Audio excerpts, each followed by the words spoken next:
Yo, what's up, guys? We are going to do some breakdown and some highlight reactions and some scouting report on Ronnie Bell, the 7th-round pick for the 49ers. We're going to look at some interesting tape on this guy, and we're going to do some scouting reports. So tune in, guys. So hit that music, guys. This is CG Ruthless Sports. I will be brutally honest. Ain't nothing but being brutally honest. Coming at you with another video.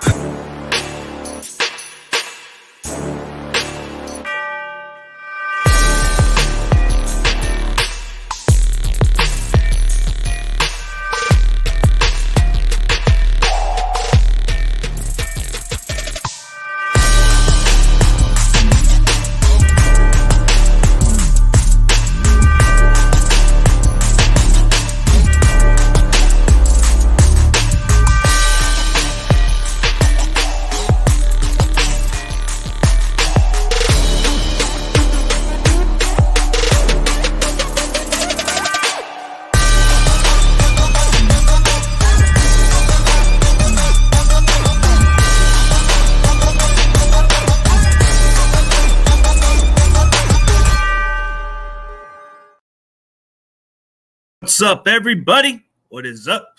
Let's get some cool shades, man. Get some cool shades. What is up? Miami Cooler. Cool-ass name. What's up, Daniel Barry Sports Highlights, bro? How's it going? It's nice to see you once again. But I just wanted to put in them little shades for fun. But let's get on to the interesting draft pick. The fans have voted for Ronnie Bell on this episode, so we're going to share the screen, and we're going to do some scouting report on Ronnie Bell. Let's look at some scouting report coming into the draft. Let's look at some scouting reports. The 253 pick, man. This is a Michigan Wolverine. We're going to do some interesting little scouting report, man. Then we're going to look at some ESPN stats of what he did at Michigan before he got drafted. There's a lot to like about this kid. So from what I heard, he kind of stood out during OTAs also. So he might be another receiver we might have to keep an eye on. Something about developing. This kid can be raw.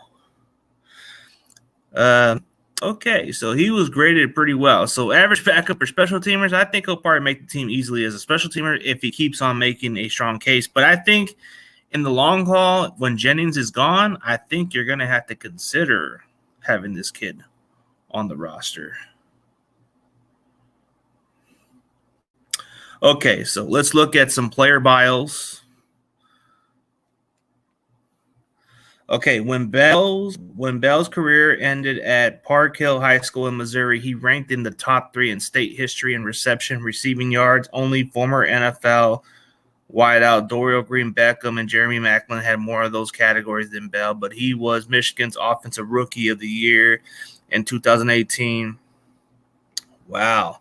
So he had a pretty breakout year. And Offensive Skill Player of the Year in 2019. So he had a pretty interesting season. And he led the Wolverines in receiving yards 2020. While starting all 6 games, unfortunately, the team captain tore his ACL in 2021 season opener after making a few big plays, including a 76-yard touchdown and a 31-yard punt return. Back healthy, he garnered third-team All-Conference honors, was named Offensive Skill Player of the Year with a team-high 62 catches, 889 yards receiving, and he also scored 4 times. 14 starts, he chipped in as a rusher with 3 carries with 23 yards, 1 rushing touchdown, punt return. So he's done it all. So he was graded as a 6th-round prospect. True Michigan man, displaying competitive spirits, work ethic, expected inside the program. Bell made it back into after sustaining a torn ACL. But he still looked a passive, getting in and out of breaks at times. His surprising low contested catch total is a bit deceiving, which they've been talking about. His separation could be the problem, but if he can make the catches, I don't think it will be a problem. As the tape shows, some incredible near catches at challenging angles. So his ball skills are a strength. He can catch what is thrown to him, but might need to do it again, zone or with help from scheme, he potentially lacks the separation traits to get open because at the next level. So he can't separate, is what they're saying. Comes back from an ACL with a productive season, so he came back from a serious injury. Intensity, competitive shine on tape, but possession above average ball skills. So he is more of a possession receiver, with even though he's a small size, but he can make some contesting catches when he needs to. Makes well-timed leaps and catches with strong hands, able to make athletic adjustments in air. Sticky, aggressive run blocking stands out. So he is a good run blocker. When that's what Shanahan likes in his scheme, is he likes receivers to do that. Might need scheme help to uncover in the pros. Won't scare man coverage with his route speed. But he's a 4.5. What is he? A 4.54. So not fast, but fast enough. Lacks suddenness to elude tight man coverage. Gears down through routes, turns, losing momentum. So his routes can be an issue down the stretch. Below average front edge of the catch, but I don't think you expect much from the kid. So I think he'll be all right. I'm going to go check the rest of y'all comments, man. Don't mind me. I'm just trying to read a lot of the scouting report. What is up, guys? We got Kobe's dad in the damn building. I heard his son is pretty much on Kansas City Chiefs, training camp or something. So he's pretty much doing well. It's good to see. Kazaro Cummins, man. It's good to see that guy. I'm happy for his son going on the Chiefs, man, even though it's the other way around. Oh, Daniel Cherry. This guy. CG, this guy impressed. I'm impressed with him. He's got speed and deep route next to Debo. I mean, he doesn't have to be the fastest guy, bro. He just has that tough catch ability, that savviness, that possession type receiver, You see a lot of these receivers. Not all of them are going to be fast. They're just going to make the tough catches. And when you watch Ronnie Bell at Michigan, all he did was make the toughest catches. And even for his size, the guy was just a physical type receiver. But you got to look at it this way, man. Niners always find ways to develop. Juwan Jennings, I think he's good as gone next year, unfortunately. As much as it's good to see you, AK, yeah. Yeah, it's good to see you. Yeah, it's good to see you, sir. CV, man. CV. Yeah. All right, I'll make sure to keep it in mind. But, hey, just keep me some update on your son. I think I've been a little off on Twitter, but I'm pretty sure he's been making a good impression with the Chiefs.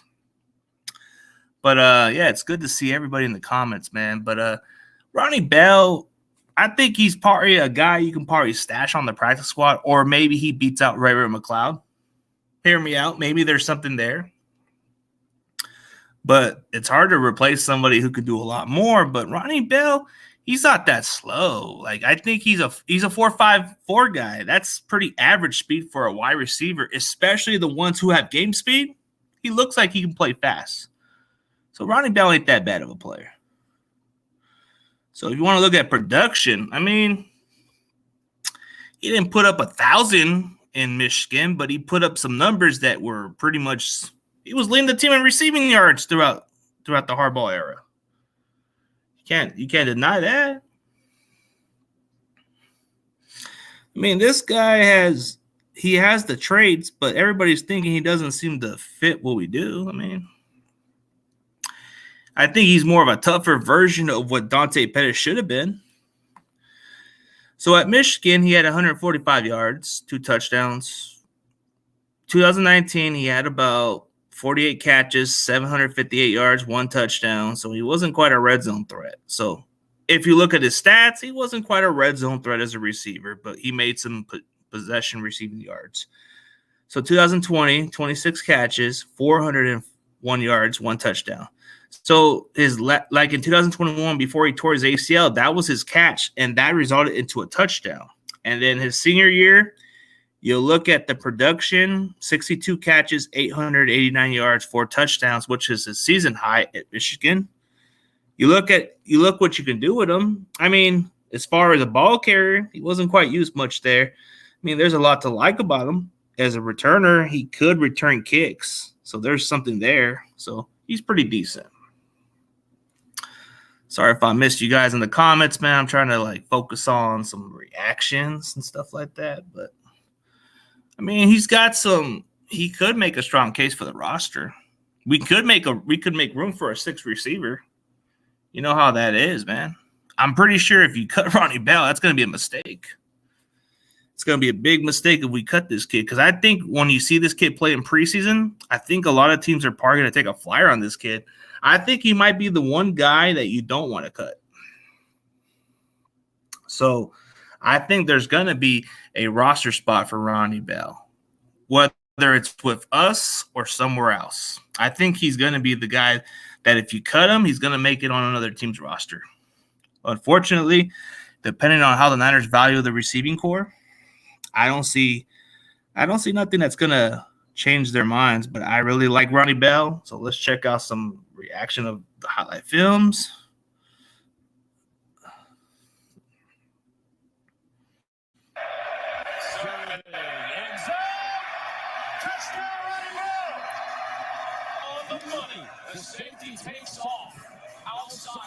What's up, David Corona? Not bad. See, that's what you can use him on certain. All he does is make tough catches, man. I'm telling you guys. Oh, yeah, he's exactly what we look for, a physical receiver.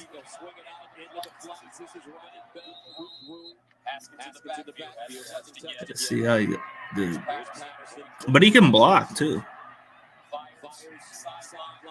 Sideline catches right there is very important, especially with the awareness. Dude makes a nice leaping catch. Yeah, he won't start. Yep, he won't start, but I think you can't just cut the guy because I think a team's going to take a flyer. Yeah, he ain't going to start, bro. Not with injuries, but I'm saying he's good to develop.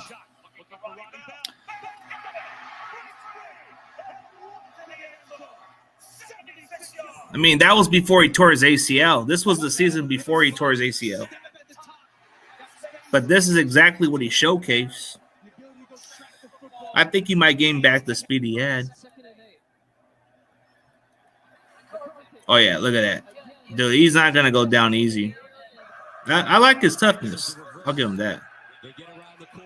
Ooh, jet sweeps, bro. This is jet sweeps. This is what we use. This is what the Niners can utilize with Ronnie Bell.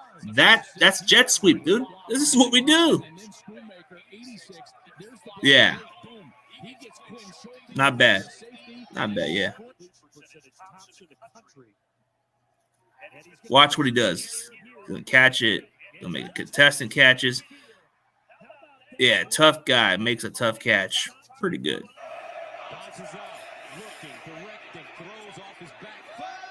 Ooh, yeah. I like the contestant catches, man. I still like it. Yo, CG, you still being ruthless, honorary, or very good? I'm still ruthless. I'm just too busy with work. Look at that. Contestant catches. Right around there, dude.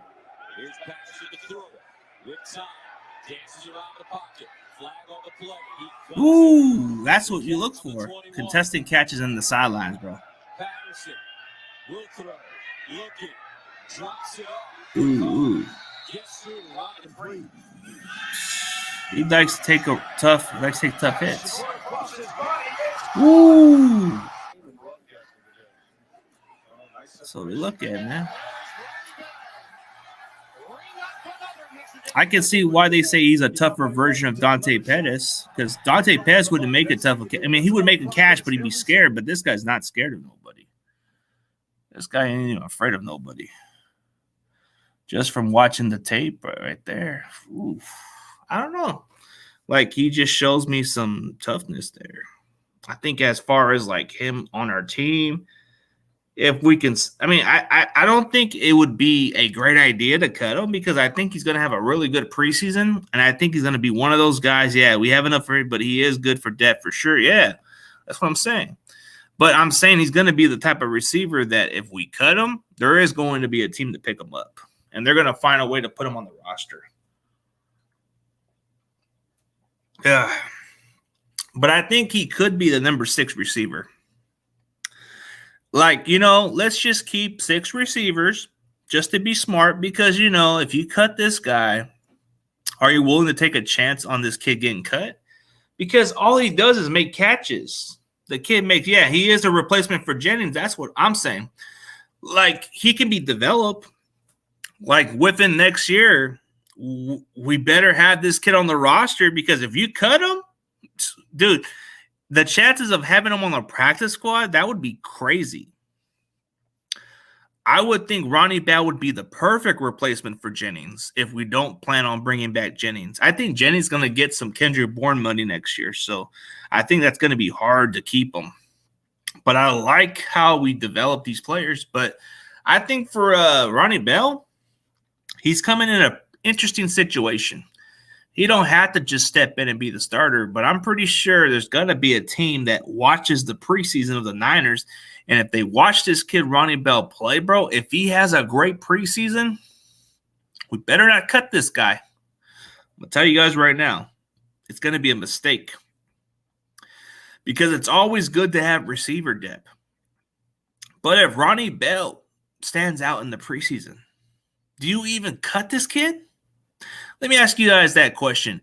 Do you guys even cut Ronnie Bell if he has a great preseason? Because, having great preseason's all flashy here and there, but sometimes teams take that shit seriously. Ronnie Bell does have some, he's a guy that makes the tough catches. He's not afraid of contact, so I guess you can say he's a tougher version of what Dante Pettis is. Yeah, Bell's going anywhere. Yeah, he is. If we better not cut him. I would try to see if we can keep him as a 6th receiver, put him on our special teams for a while, and develop.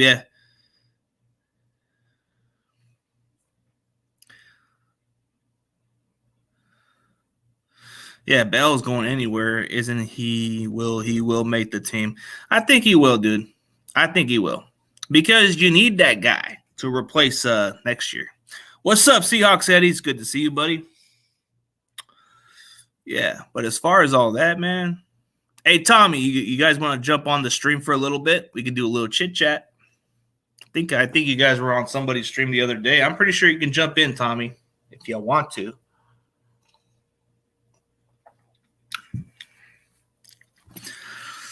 I think Danny Gray has to compete for that. Danny Gray has to prove it. If Danny Gray does not prove it, I think he might be cut. I think Danny Gray has to do something because, he has speed. But what can he do? We saw Danny Gray having speed, but he barely played. Is this the year that Danny Gray finally showcases what he can be? Or is Danny Gray just that one-year guy that we had on our squad and then we just cut him? 3rd-round picks in some picks for us in some perspective, bro, we tend to cut them sometimes. Like the running backs, we cut Trey Sermon. It doesn't matter which round you are, but Danny Gray, I want to see a lot of Danny Gray. But I think for Ronnie Bell to have a chance, he has to beat out somebody like Danny Gray for that spot. Yep, DeAndre Hopkins is out of the division. Good riddance. I see that Arizona's kind of panicking because who else do they got? Hollywood Brown. That's all they got. They got Hollywood Speedy Brown. That's all they have at wide receiver. And who else they got? Rondale Moore is like a speed trickster. I don't know about the other receivers. I think losing Hopkins is pretty much tough. They should have drafted another receiver to replace him, but I think they got a couple of wide receivers. But I'm telling you guys, I think Ronnie Bell is going to be that kid that breaks out in the preseason, and he might just have to – he might be too hard for the Niners to cut. I think we might have to make a trade for some player that we might not plan on keeping. But I'm pretty sure the Niners are pretty aware of what could happen. I'm already hearing a lot of buzz about this kid. So if he's making contestant catches, that's great. He's just making plays. Okay, let me send you guys the link for a little while. We'll go in for an hour, but we'll chill. Let me just never mind. Be right back.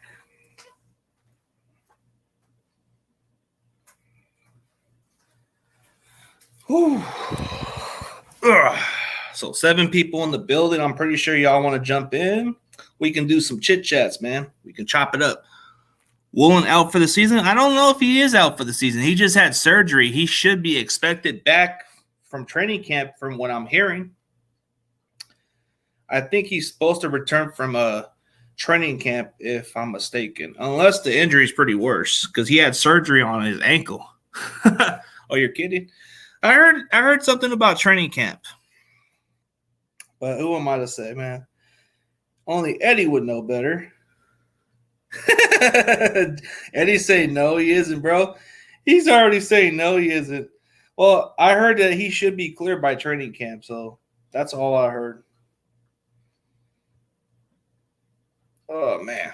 All right, here you guys go. You can jump in, Tommy. I've seen you jump around other people's stream lately, so you're more than free to come in when you can. He will be back.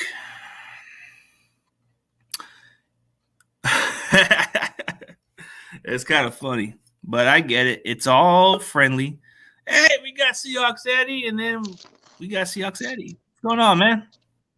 Not much. How's it going? Doing well, man. Yeah, been working 6 days a week at my new job. So, Oh yeah, been giving me 48 hours, but yeah. I've been having some extra time every now and then. Yeah. That's the same now. Where will D Hop go to next? I would say if I had to put my bet on, which I'm not a betting guy, I would say Buffalo. Because all they need is another wide receiver to get over the top on Cincinnati and in order for them to get over the Chiefs and Cincinnati Bengals, they need another receiver to help Diggs a little bit. So I think he would make the most sense for them. Or reunite with Deshaun Watson and go to Cleveland. How many receivers do the Browns need? I mean, he can go back to Houston and accept the rebuilding process. But I think he's going to go to a team like Minnesota. Minnesota, all they need is another wide receiver. And they're stacked. Some say, could it be Philly? What's up, David? How's it going? What's up, man? Pretty good. How you doing? How's it What's going, up, man? David? Those damn chicken nuggets, man. Those damn chicken nuggets. I know how you feel, man. Yeah, I hope the 49ers could use this guy right, and he could learn from Debo or Brandon Ayuk and Kittle. Everybody told him what to do, and he could learn from that, and he could be on the 49ers for a long time.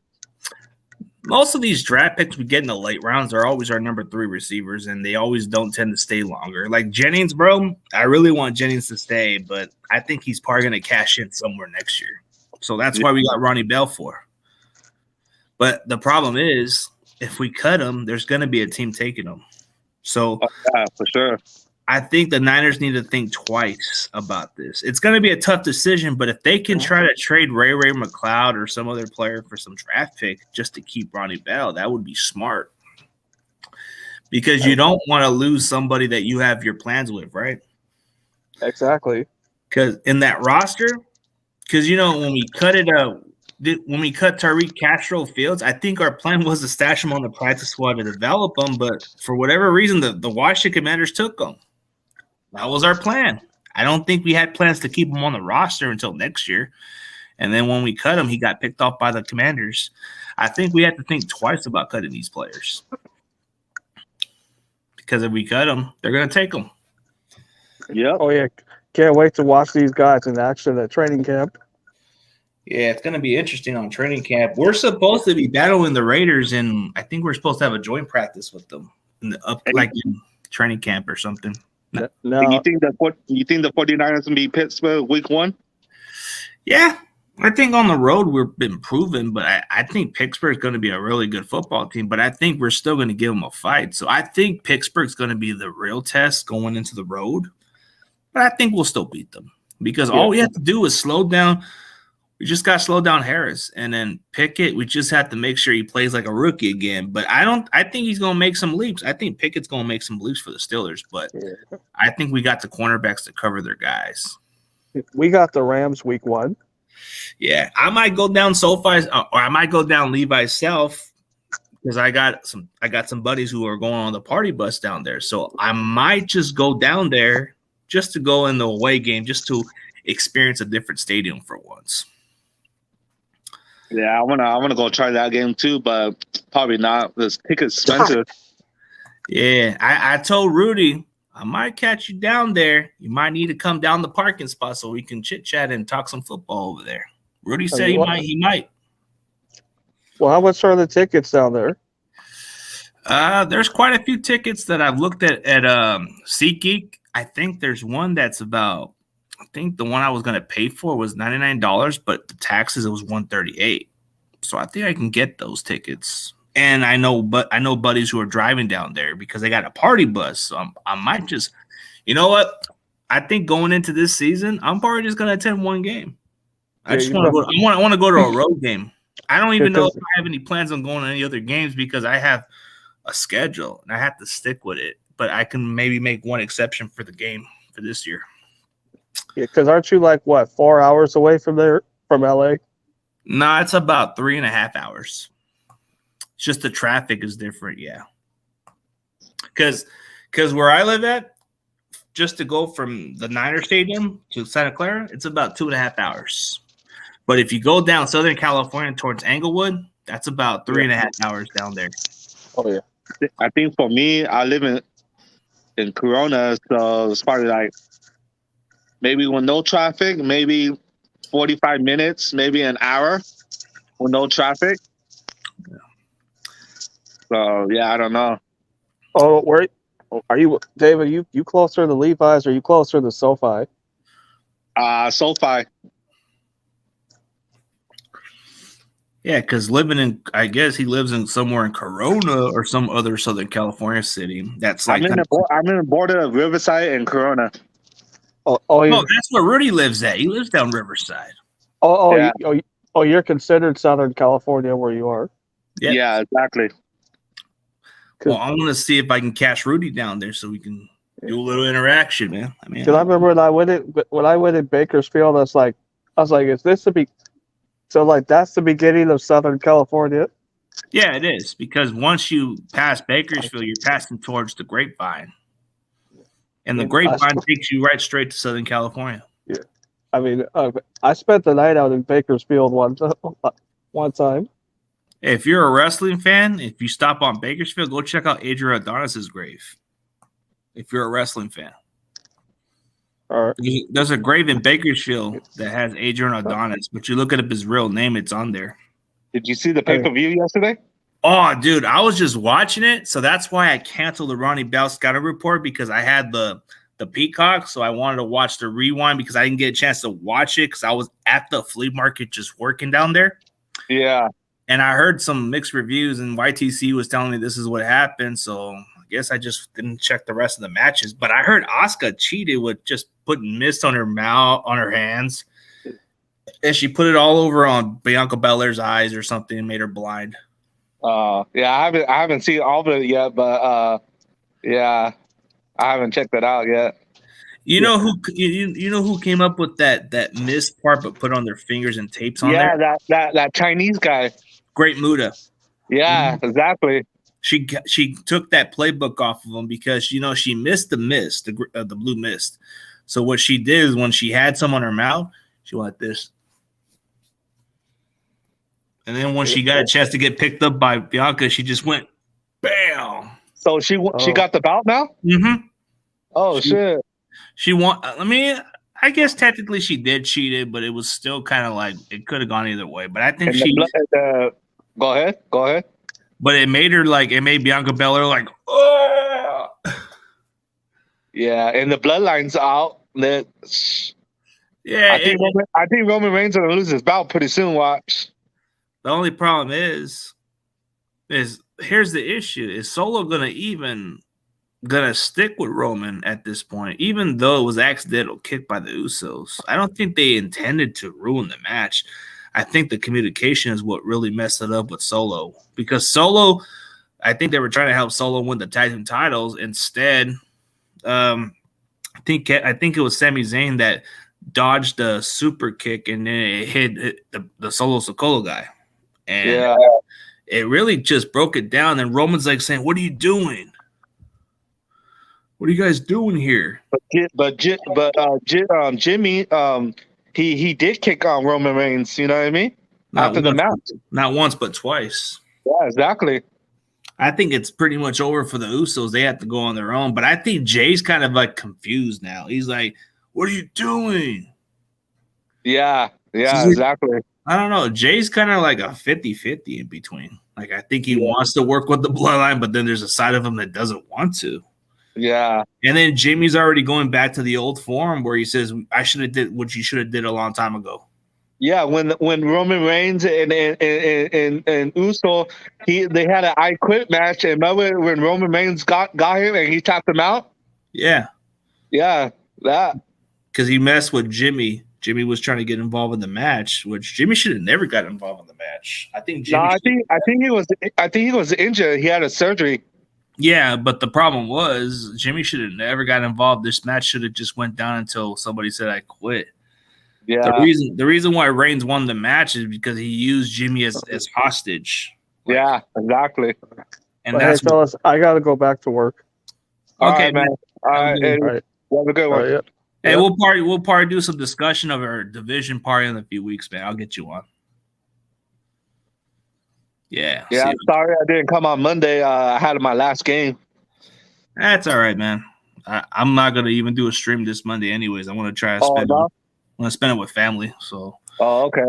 No need to do stuff on Memorial Day. I think some content creators need to take some breaks on content for quite some time, man. They need to take breaks so they can enjoy family time, because there's just more than what you can do in the platform. A lot of people want to put all their time for this.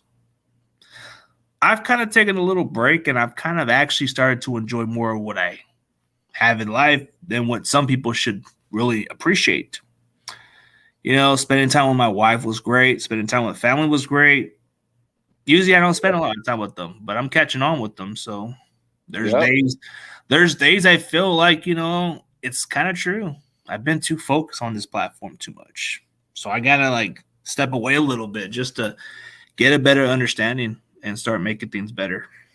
Yeah, for sure, man. Yeah. Yeah, but once things start to get back to normal, I'm going to work on a co-host with I don't know if you guys checked out my interview, but I had this interview on a Friday before I had my schedule. But I don't know if you checked it out. Willie Harper. Probably not. You gotta check out that interview, man. I'll send you the link under the. I'll send you guys the link under, because I like that. I like the 50 cents one. I know, with the hat. Yeah. I don't think he was saying anything with Niners related, but I just wanted to spot that out because somebody put it out there. Yeah, I just checked it out right now. And it was funny, right? And he's like, it just looks weird, right? I seen it when you're talking, and I seen it in the bottom. I said, "Oh, I'm gonna check this out real quick." So I checked it out, and I came back. Yeah. Hey, but for everybody else, can you guys definitely check out my interview with Willie Harper, the legend Willie Harper. This guy was the foundation of the Niners, and this is what started the Niners dynasty in the early era.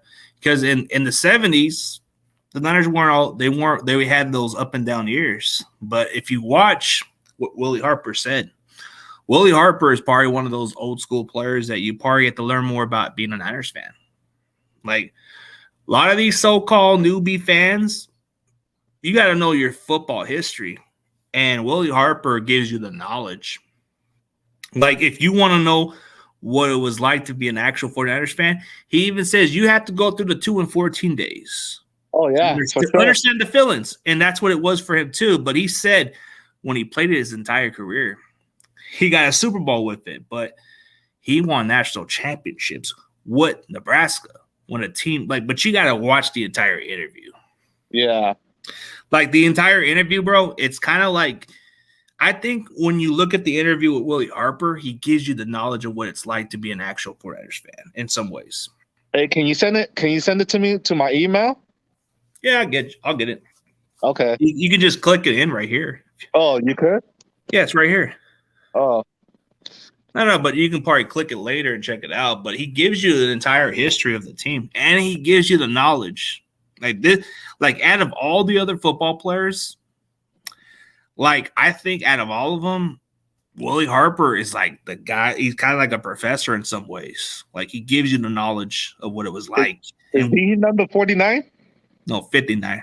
Oh, 59. Oh, okay. I think I see a little bit of that. I didn't see all of it.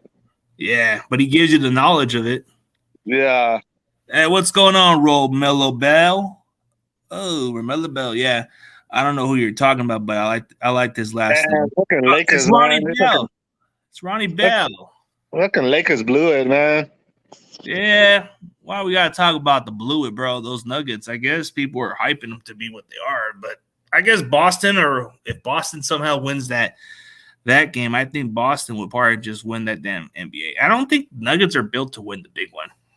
If the Nuggets and Boston go, I go for the Nuggets.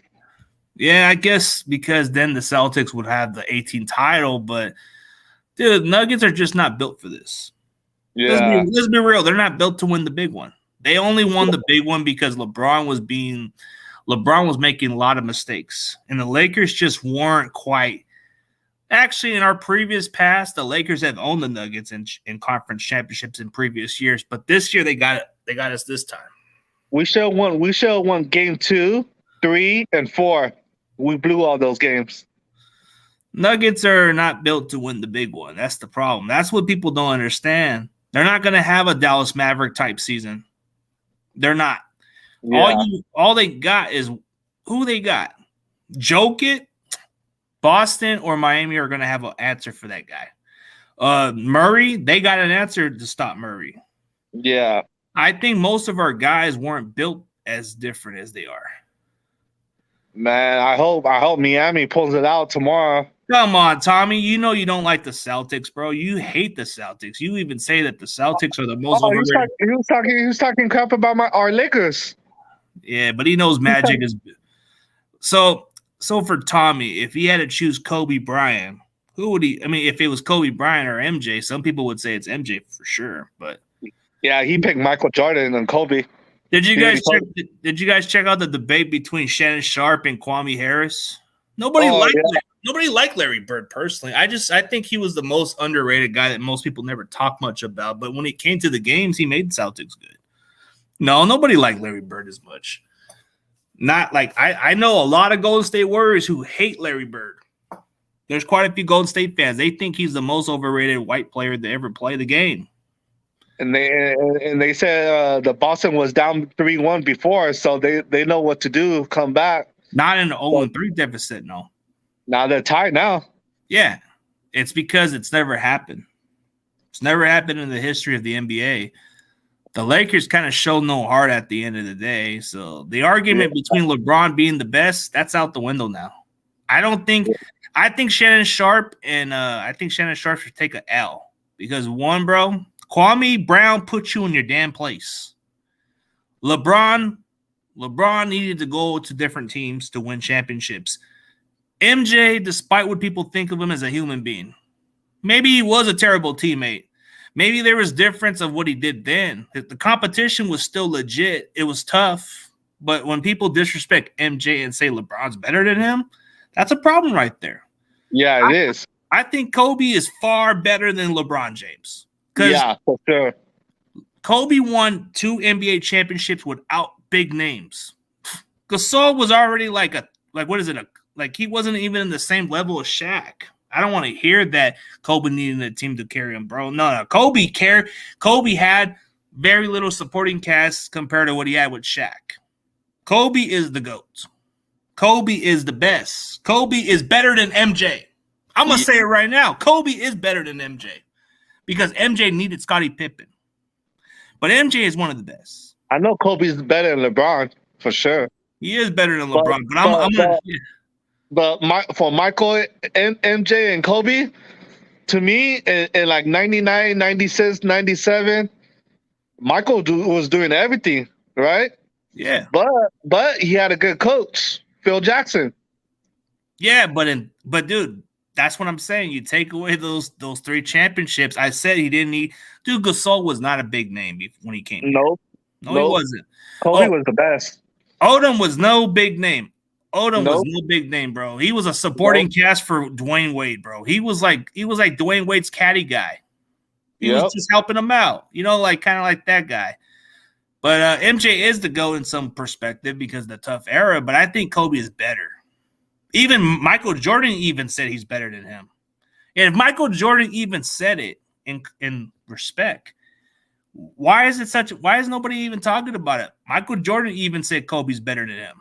Oh, hell is yeah. Is that a sign of disrespect if MJ even said that Kobe's better than him? Nope. He don't even think of LeBron better than him at all. He says, I think Kobe is probably better because he witnessed firsthand what he was all about. He says LeBron is he's good too, but I don't know. I can't respect a guy who goes to another team. You left Cleveland to Miami. You go back to Cleveland, then you come to LA. Nobody's gonna take that. Michael Jordan stick with one team. Yep. And Kobe too. Kobe and Michael Jordan, they stayed on one team. Before Michael Jordan went to the Wizards, his championships were with the Bulls. So I guess that Michael Jordan was a terrible teammate, but was he a terrible player? No. They won championships with him. Scottie Pippen, Dennis Rodman, those were guys that made Steve Kerr. Yeah. Those guys was what made them better. But look at it this way. Kobe had Shaq, but Kobe won finals without Shaq at that point. Don't say Gasol was an established player because he was not. He came into Memphis. Wasn't it Memphis or something that he came into? I think he was a one-time All-Star there. And that's all everybody was talking about. Oh, he was good too. Please, no, he wasn't. Shaq was more established. Odom was. Oh, Shaq came from Magic. Yeah, but he was more established then. But Gasol wasn't established until he came to the Lakers. Watch, the Lakers gonna get Kyrie. If we don't get Kyrie, we'll get Damian Lillard. Kyrie, bro. Kyrie, the kangaroo commercial guy. We can get Chase Young. Chase Young? Are you talking about the football player? Nah, basketball player. Well, there's one named Chase Young too. I know, and the Commanders. No, but but I don't think Damian Leonard's going to come over here, bro. He said he wants to play with LeBron. But LeBron's already thinking about retirement. Oh, why would he want to play for a team that's actually in some discussions? I think LeBron's already played his last game. Man, I think he's going to come back one more year. If the Warriors ever want to contend, they need to get rid of Draymond Green. Yeah. Draymond Green's the cancer. I mean, you kept him for so many years, but at some point you have to get rid of the snake. I would got rid of him and said Kevin Durant. They should have kept Kevin Durant. Yeah, Kevin Durant. I don't think Kevin Durant was even the problem. I think it was a lot to do with Draymond Green. Yep. And those two guys that they had butts, and Green was trying to be the boss of Kevin Durant, and Kevin Durant said, "Forget you guys, trade me." I think that's what's going to happen. If I'm the Warriors, I would try to clear waves and just trade Draymond Green to some other team because he's a free agent. You want to keep a squad good. You don't want to keep a toxic for too long, bro. Like he was great for a while. He was great when they built that championship, but at some point you have to cut loose with them guys. Yep. It's always. I mean, it may not be a popular move, but why would you want to keep a guy like Draymond Green for so long? He is a cancer. Like, I think if he were, you guys sound silly, but Warriors won too. But even with two without him, but wasn't KD the difference maker anyways? No matter how you look at it. Oh yeah, big time.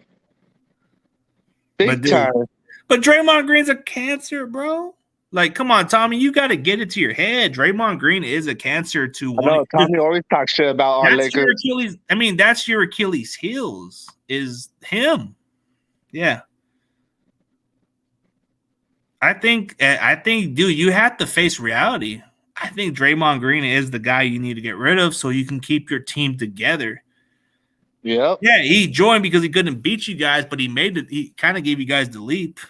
I think Yeah, that's. he's a free agent. He's a free agent this year. So let's see. Oh, what's my opinions on Robert Beal, which I already did a stream about. Yeah, I already did a stream about him. I think Is he the cornerback? no, he's the linebacker. He was the Oh. edge. He's the edge rusher we drafted from Georgia. He's got speed too. So, I hope he does good. If I'm answering the question for my boy Life in the Bay, Robert Beal's got some speed, bro. He's kind of more like I think he's kind of exactly like another Samson Ebicom, but probably with more better upside. He is a rotation piece, yeah. Hey Tommy, why not you just hop on, bro? I've seen you hop on other streams lately. Come on, Yeah, man. he was on Corey's show the other night. Come on, Tommy. I want to hear what you guys say. Come on, Tommy, come in. Come on, man. I ain't gonna bite. I think he can't because his wife is right there. I'm not gonna bite. Yeah, we won't jump you. Nah, we won't jump you. We like I guess sometimes we like some jackasses that are funny. Right? Yeah, you can't beat them, join them, but I think Right. Draymond's already at that peaking point. You know what's even weirder is the Suns are just like whatever. I know TRL made the Lakers talking shit about our Lakers. But what have the Suns ever won? None. Oh, you can't make noise. Okay, understandable, I guess. Maybe next time. He can't come on? No, he said it's something to do with the noises, maybe because he doesn't want to wake up somebody or disturb somebody. Oh, okay. Yeah, maybe next time. Robert Beal is like a rotation piece, but I think you can develop him into being like a guy that can. I don't think he's going to take a lot of snaps over Drake Jackson. I think Drake Jackson is the guy we invested to be the guy. I think as far as snaps, I think he's only going to be a rotation guy because I hope Jake Jackson gets at least 6 sacks or 7 sacks this year. I say 10 sacks. I said it on Jack Hammer's show, and I'm gonna say it again. I thought last year he was gonna get. I told this other guy he was gonna get 10 sacks, and he only got 3. I'm gonna make sure to record that receipt from the time I was at Jack Hammer's show. There were some ceilings, there were some discussions. Yeah, thoughts on So you said he's gonna get 10 sacks? 10 sacks. Oh hell yeah! I think he's gonna get 10 sacks because it's gonna open up more like lanes for him. Like I think they're gonna focus more on Hargrave and Nick Bosa. Yeah, and then Armstead makes it easy for him to get to the quarterback. Yeah. I hope he does. Yeah. Thoughts on Luter? He's got some pretty interesting length. Like I think he kind of has the nice coverage skills. He's got the natural ability. Even though he plays at a small college, but you look at his coverage, it does translate into the NFL. I think within next year or so, he might even make a strong case to be our starter next year. Darrell Luter could be the replacement for Lenore within next year or two because Lenore is going to parry. Because I think under Lenore's contract, I think he only has 2 more years, and Luter is going to develop into being the guy. And then Pari, like the following season or two, he's going to Pari beat him out. Watch. This is the kid that they really like. Hey, you think the Niners could stop TJ Watt in the first week? I think our offensive line can hold up, but Watts is just something special. I think he's gonna have I think he's gonna have a sack or 2. I don't know. We'll see. Yeah. It depends on what side, but if it's McKivitz versus him, forget about it. Yeah. I hope McKivitz holds it up, hopefully. You know that kid who likes Pittsburgh, his Kid. His name is Kid. I think I've seen him. Yeah. Yeah. We bet $50.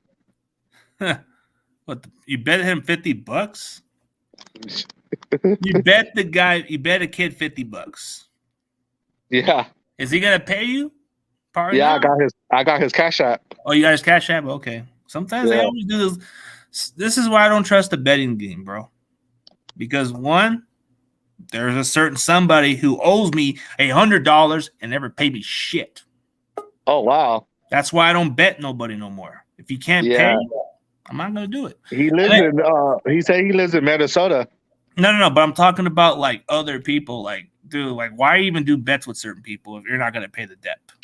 Yeah, I got his cash out and he got mine. So, what's up, Cardcast? What's up, Carcass? What's good, boys? What's good, man? But you're gonna bet some money, okay? Hopefully it works out for you. Hopefully there's none of those bet welchers. Hey, Cardcast, what's that kid's name who likes Pittsburgh? We were talking yesterday. No, who was that, CG? What are you talking about? Who was that, CG? The are you Raiders talking about guy? Carcass? This is Carcass right here. What happened, Cardcast? Who'd you say? The Pittsburgh guy? Yeah. No, I think he's talking about who's there right on the stream. Oh. That's you. Yeah. What's his Jim name? Jim Everett the Great. The Rams are going to be trash for the next decade. Enjoy being trash for a while. Enjoy they're a finishing third rebuilding place. team. They're a rebuilding team right now. Yeah, and the offense you call it Dink and Dunk Niners, they're going to win at least a Super Bowl or so. So enjoy having that one Super Bowl win you guys win in LA, because that's probably going to be a long time before you guys. What do you mean dink and dunk offense? If Trey's running the offense, it ain't going to be no dink. Dude, we don't have Jimmy Garoppolo. Jimmy Garoppolo is a dink and dunk quarterback. Trey Lance is no dink and dunk. Brock Purdy is more than a dink and dunk. Brock Purdy just broke his foot in POL. Trey Lance is definitely not a dink and dunk. What are you talking about? And Brock Purdy showed that he can be more than a dink and dunk. I mean, despite half our fan base, I do acknowledge the fact that Brock Purdy did show some poise a lot more than Jimmy ever showed. And Jimmy's gonna be out again because he broke his leg. Yeah, and I had to put my thoughts on that discussion, because I thought, hey, if he was injured from the championship, why did we even took a risk on bringing him back? It made no sense. Now I can see why it wasn't. Now I kind of understood why it made sense why he got another surgery, because I think he would have played if it wasn't. Yeah, just learn those words. Exactly. Oh, I think he learned to dink and dunk from Dunkin' Donuts, bro. He went to Dunkin' Donuts and thought of the Niners that way. The person you bet. Oh, okay. Oh, the person you bet. He was talking about that Steelers fan. Jimmy Garoppolo had to have a second foot surgery. And that's concerning. I think for some Raider fans, I would be pissed, because why did you not draft Will Levis? That should have been your insurance policy. But you wait until the fourth round for this Aiden O'Connell guy? Not good. R.I.P. Devontae Adams. It would be strange if he has to get cut or he has to be released and there's no penalty for them. They don't. The Niners traded him and he didn't even pass his physical. So you think he's going to pass his physical probably the following month? Or I think he's supposed to be clear within training camp or something. But who do you think Hawkins might go to? I said the Chargers. Chargers are stacked at wide receiver. But Keenan Allen, he's getting up there in age, so I think Kansas City. They're about the same age. Him and Keenan Allen are the same age, dude. It's just he can't stay healthy. There's a difference, but I don't think Chargers have that kind of like. I think it's Buffalo or Minnesota. Kansas City. I don't know about their situation cap, but it would be, dude. I would just say if Chiefs get them. Might as well just crown him as the champions once again, because adding him into this offense, they're just going to win another damn. I don't know. Look at what happened last year. Juju Smith and Tony from the Giants. You know what I mean? But adding Hopkins is more like getting a better version of freaking, D-Hop's going to Dallas. Didn't he just trash Dak Prescott? Didn't he just call Prescott that he's not a top 5 and he's not that good? Why would he go to Dallas? Dallas has CeeDee Lamb, Michael Gallup, and they just traded for Brandon Cooks. And they already have weapons. And didn't I remember correctly that Hopkins did not even include Dak Prescott in that list? So why would he want to go there when he kind of like threw shades at that quarterback? Maybe Cincinnati. Nah, they're stacked at wide They have receiver. Jamar Chase, T. Higgins, and Tyler Boyd. They're good. They got some guys. What about the Jets? It's a disaster there. I wouldn't say so. I could see it. Here's the best case scenario. Buffalo is a good one. Minnesota, they can easily get in the playoffs just by him going there. And Miami. No, bro, they got that's a dumb take life in the bit. What? You like the chances of him going to Miami? Oh, I don't know. Miami's too stacked at wide receiver. They have a lot of speed, and now they got But they don't need it. Yeah. What they need is a tight end. Oh, Yeah. Jair Brown's a good pick. I think he might make a strong case to maybe compete over, but I think they're gonna let they're just gonna let our other safety take that spot for right now because he's a veteran, he's established, and he was really good last year. Yep, that is a dumb take. Yeah, I think. Oh, he's saying it's a dumb take because he's not. I don't think Dallas even wants him. They're taking a flyer with Brandon Cooks, who has concussion. They said T. Orange might go over there too. TR was blowing up because, dude, come on. If you're a Cardinals fan, you already knew this shit was going to happen. They were already planning on trading him. There was no ifs and buts about it. Maybe the fact that Hopkins was trolling you guys and thinking that he didn't want to go anywhere else. I think he just wanted to play your guys' feelings if you're Cardinal fans. This was already going to happen. You Cardinal fans shouldn't even be upset about it. You should already knew that this was going to happen, and you guys should expect failure because you guys are Cardinals. You should expect failure because nobody wants to play for you. Brandon Cook, he has a lot of concussion history in his past years. Yeah. He got decked by Malcolm Jenkins in the Super Bowl. I think it was that one time with the Patriots. He had to lose. That was when he was playing with the Patriots. Patriots, yeah. Yeah, he was with the Patriots, and then it was with the Saints. Yeah, the Texans too. I bet you he's gonna go to the Kansas City Chiefs. Watch. Yeah, but I mean, for any other Cardinal fans, you guys should already expect failure. Isn't that crazy though? Both players, Brandon Cooks and DeAndre Hopkins and Deshaun Watson, all used to play for the Texans, and now they're just not on the Texans. It's kind of crazy. Yeah, it's weird. It's kind of weird, but for any other Cardinal fan, you guys should never be surprised. Like, the only surprise you guys should be surprised about is the fact you guys were making that one trade over Hopkins. I think that was one of the robbery trades of the world, but you guys already had a feeling this was going to happen. Oh, maybe he'll go back to the Browns. Hey, 1 second. Why would Hopkins want to go there? So he doesn't get the ball. So he won't get the ball there, bro. They got receivers. They got Amari Cooper and who else? They got some weapons. Donovan Peoples-Jones. Yeah, and Elijah Moore's kind of like. I think Elijah Moore might even be the one receiver you guys might not need to sleep on, bro. I think he's going to be good in freaking Cleveland. He's more of the downfield speedster they want if Deshaun Watson comes up to speed. Yeah, I think he's going to. You know, if I had to take a sleeper, I think Elijah Moore in Cleveland's going to be a freaking he's going to be a stud outside of Cooper, Amari Cooper. I yeah. I got him in fantasy. God, what a steal! I think Elijah Moore is going to surprise people because in the Jets, bro, he just wasn't getting much targets. But I think in Cleveland, he's going to get his targets. Yeah, because he got a dumpster fire quarterback in Zach Wilson. or Zach, I love Cougar Wilson. Okay. and what's going on with all this hype stuff? I mean, does half our fan base have a brain? Do they really believe in Sam Darnold, bro? Come on, man.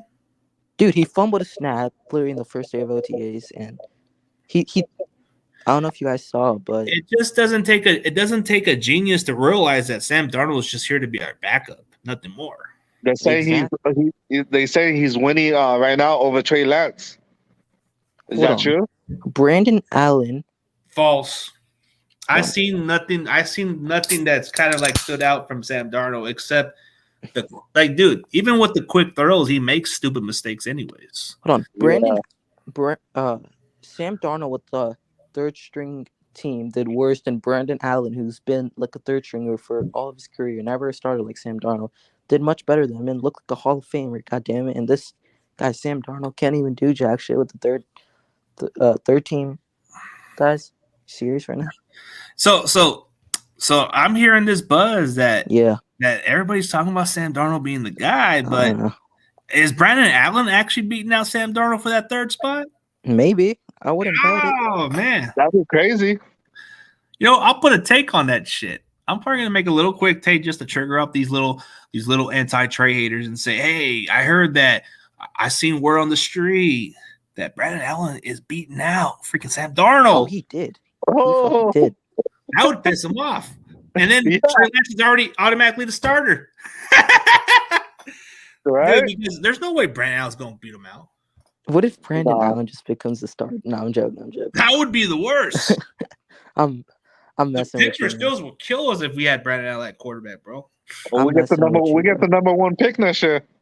No. Forget about the number 1 pick. Shanahan's on Chicago's the gonna hot get the seat at number this 1 point. pick. No, Chicago Oh ain't yeah, getting it. exactly. Why would he do that? Would be bad on Shanahan's part if that happens. We don't need that shit. You guys think we're being Pittsburgh week 1? Oh yeah, I think so. We got 2,500 miles to travel this season. I got money on that game. Behind Seattle, second most behind Seattle for sure. I feel like the MVP on the Steelers defense is definitely going to be like either their edge rusher and TJ Watt, or their safety and Micah Fitzpatrick. Those guys are ball hawks. Yeah, they're ballers. He said that guy, that Pittsburgh fan, Trey Lance, is going to throw 2 interceptions. How's he gonna throw 2 interceptions if he's just gonna? I guess according to some people, if he does the dink and dunk, we don't make a lot of mistakes. Well, they're going to ease him into it. They're going to ease him into the game. I think part of what's gonna make it easy for Trey is he's gonna have Christian McCaffrey open. George Kittle. McCaffrey's gonna be open, and Debo, if he doesn't come in 20 pounds, goddamn overweight. And he hasn't even played with those weapons we have yet. You know what I mean?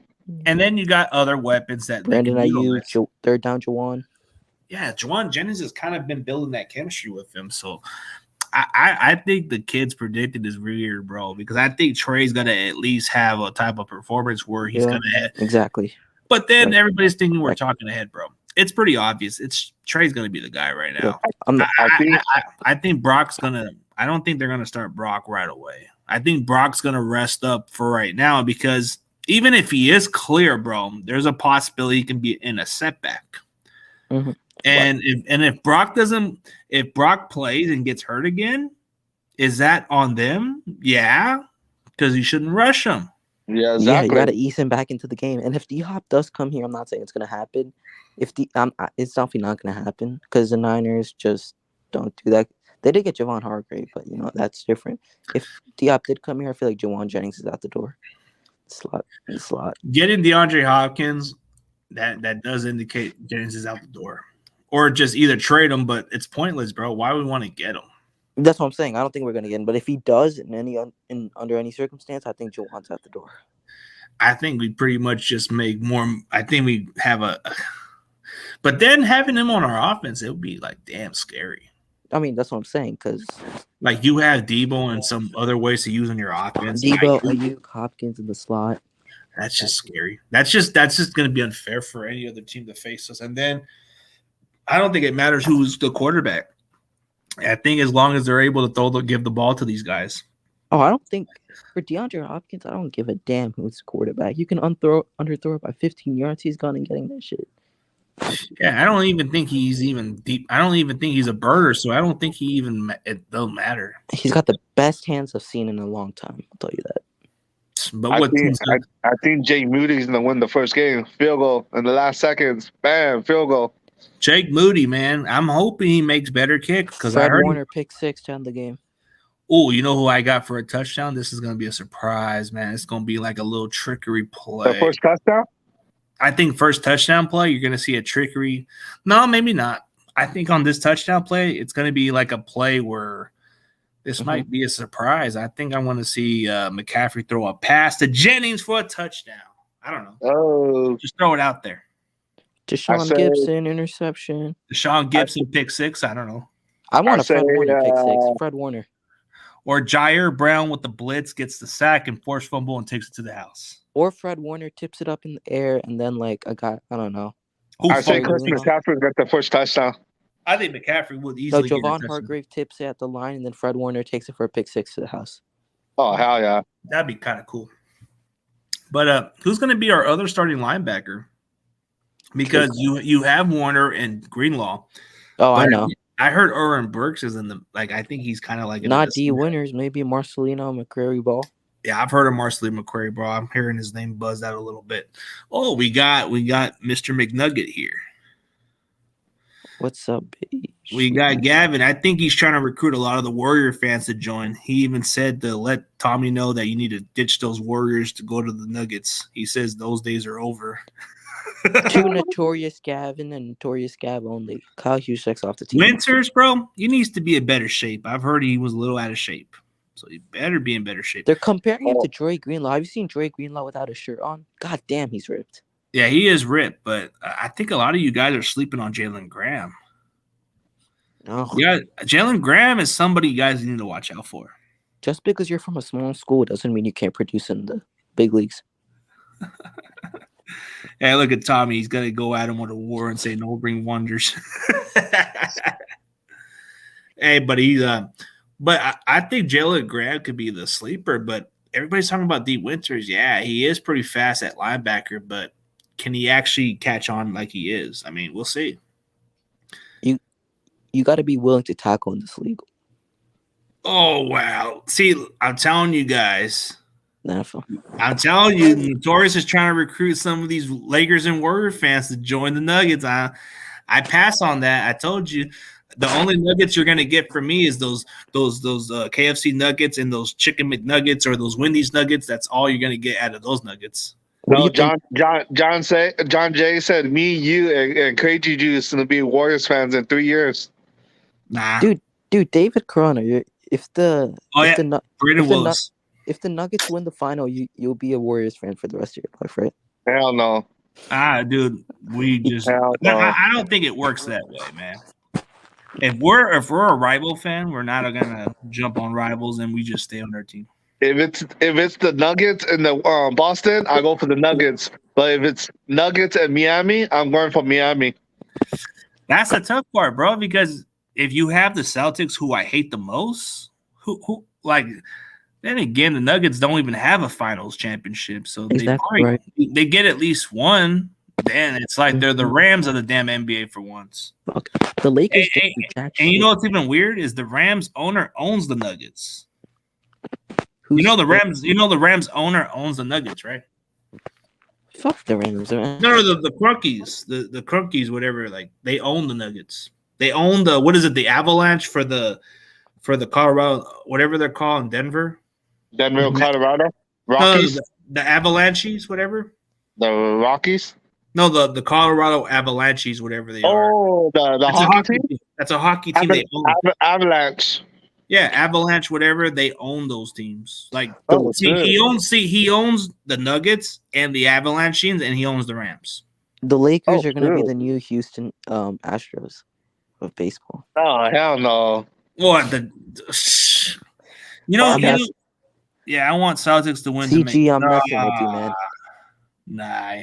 Okay, Tommy, didn't you want the Nuggets to win anyways? Didn't you just say the Nuggets were going to win? And didn't you just say you wanted to ditch the Warriors for the Nuggets just to piss off Laker fans? You said you wanted to be a Nuggets fan. Nick Bosa over under 2 sacks, Pittsburgh week 1. Hey, but Gavin said he'll stay. You think he's getting over 2 sacks? Yep. Who, Bosa? I think he'll get a sack depending on which tackle he faces, but that rookie tackle's probably going to have a learning curve. Who's their tackle name? Yeah, but what about but Gavin, what about the Warriors? They're I guess they say in the Bay Area you have to be a Warriors fan to be a Niners fan. What do you think of those, Gavin? What do you think of those fans that you have to be a Warriors fan to be a Niners fan? They said that the Warriors gave it to us, so that's why the Lakers won. Yeah, he said at the Celtics are a joke. You like toxic fans? Nah. But Gavin still hasn't answered the Warriors. I guess for so. Oh, hey, let me ask you a question, Tommy. According to a Warriors fan, Ryan Hensley even said that even if the Warriors were in the game against the Nuggets, they would have got swept anyways. So Ryan Hensley said that the Warriors wouldn't have ever beat the Nuggets anyways. Who's the better fullback? Kyle Juszczyk or Jack Coletto or Jack Hogan? Jack Coletto ain't gonna make the roster. Juszczyk is easily. I think Coletto is like a guy that's just. Or Jason Poe. Don't sleep on this guy. Oh, Jason Poe can play anywhere, but I think he's gonna be like our center in the future. Juszczyk needs to step up this year, man. He doesn't make those catches. He don't make that much catches. Not getting the opportunity. It's not that. It's just that we don't future him in the passing game. We don't. That's why he can't. Dude, he can't step up if he's not going to get the ball. Like exactly. Was it just me, or did you guys notice when Jimmy G was on the team, he missed those wide open wheel routes off the Jimmy Oh, was yeah. Jimmy was coming off with booze and drinking on the field, bro. He probably just missed them throws on purpose. Dude, I'm still so pissed. NFC champ. I hate that game so much. Especially that game against Tennessee. We should have won that game. You know, Look at Tommy's trashing him. you No, know, but to clear this out for some of you guys, Juice's replacement is not Braden Willis. Braden Willis is a tight end. I'm telling you guys, it's not going to happen. I think he's going to be the replacement for Ross Dwelly. This is what Ross Dwelly did pretty well for us the previous season. He did play some H-back at times. So let's not ignore that. And he played on special teams. And he is not the replacement of Juice. He's going to replace Ross Dwelly's spot. if he gets the fucking ball. I'll be back real quick. Back.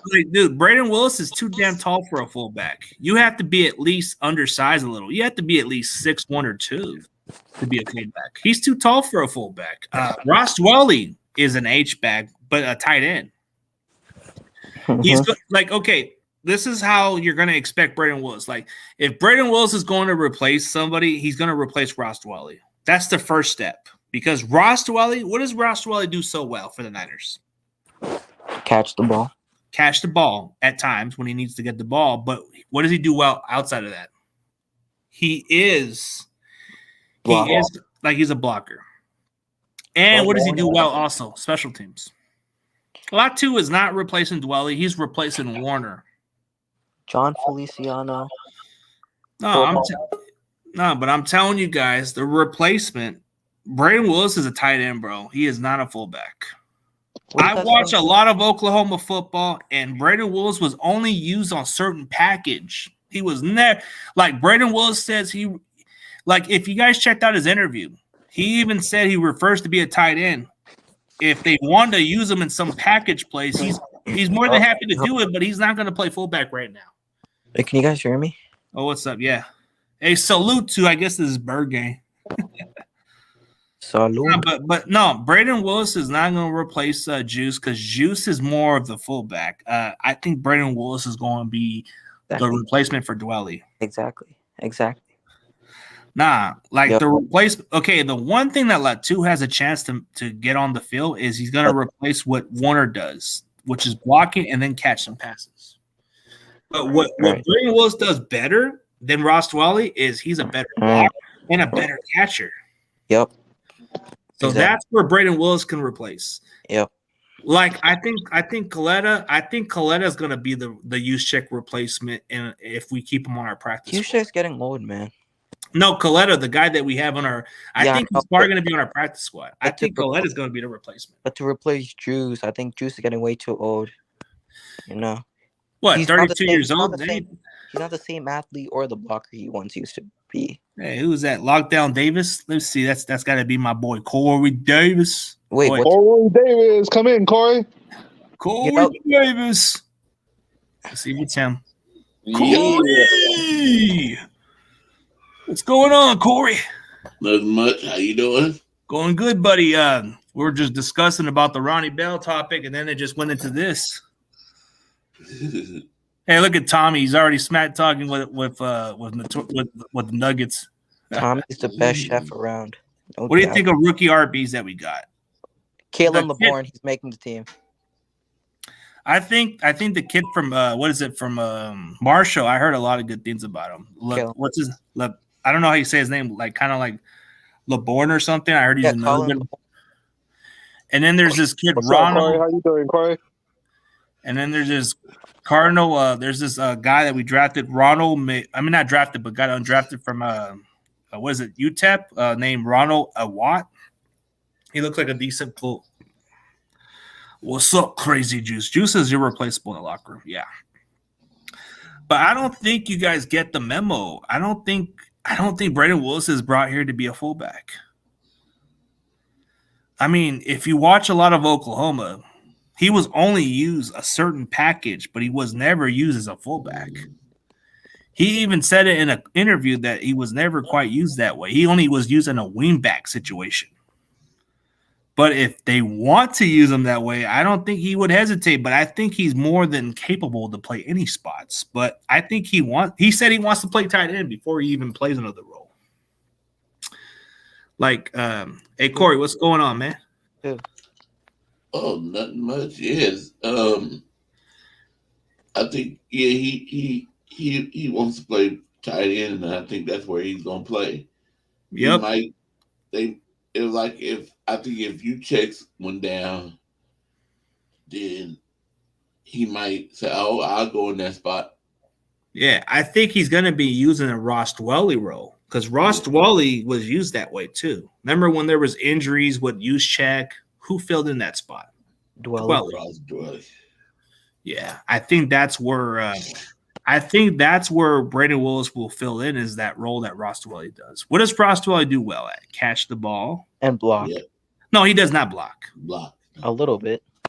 But I mean, he blocks okay. But Juwan Jennings is a better blocker than him. you know what? I think this may sound like a reach, but he's the Juwan Jennings of tight end. Think of Juwan Jennings at 240 with that intensity. Think of a 240-pound guy that's 6'4" and has that energy. That's like Juwan Jennings at tight end. He's trucking everyone. Yeah. Like, dude, when you guys saw that reaction in the draft, right? Yeah. When you saw his reaction, doesn't that kind of give you a Juwan Jennings vibe? Yeah. In a way, but he put it in his mouth. Like he says, 31 teams gonna pay. That was like that, dude. That just struck out at me. That just tells you. And then when you saw his podcast, he wrote down all the tight ends who were drafted before him, and he says he's gonna outperform these guys. He's determined. And I know he's invited to tight end in university. Oh, yeah, he is, huh? But man, what is it with our kickers? I heard it's been a lot of bad performance lately. Yeah. Moody and Zane. I heard they missed like a 43-yard field goal. Yeah, But hopefully you don't do that during the game. I hope so. I'm thinking about making a customized shirt for Brandon Willis. I'm going to get something like that. But I already have a design. Like what? It's going to say 31 teams are going to pay or something. Mm-hmm. Somebody I got the logo. I just have to find a way to get a customized shirt out of it. But I work with a couple of these network guys. They might work on that. You can open up your own store and sell it. Big bucks. But I don't know. Ronnie Bell seems like he can be a guy that might be too hard to cut. Ronnie Bell. All he does is make catches. Like when you guys were watching the bowl game, right? Or whatever it was in practice. Jake Haener had like a weird performance, but if it wasn't for that catch from Ronnie Bell, I don't think anybody would have talked much about Jake Haener as much. I mean, no offense to Jake Haener, he was okay, but was he spectacular for the Bulldogs? He had a couple of comeback games, I'll give him that, but was he special? Nah. He was good. Like, he can be a good starter if they develop him right. I just don't like how they overhyped this kid. Like, I think being in the 4th round, I think he's exactly where he needed to be, or 6th round. So I think he's not quite ready yet. But, yeah. So, Corey, who do you think is your breakout player, man? Rookie or... Yeah, it could be anybody. It could be rookie or veteran. Uh-huh. Well, it sound like CMC. Ooh, that's a no-brainer. Yeah, I guess you're right about that. I was gonna say the same one. I'm hearing that he's getting the offense down pat now. Say last season he was learning in the offense, getting the feel. So this season and all season he's getting a lot offense impact. So I think he might have a breakout season. Besides him, I see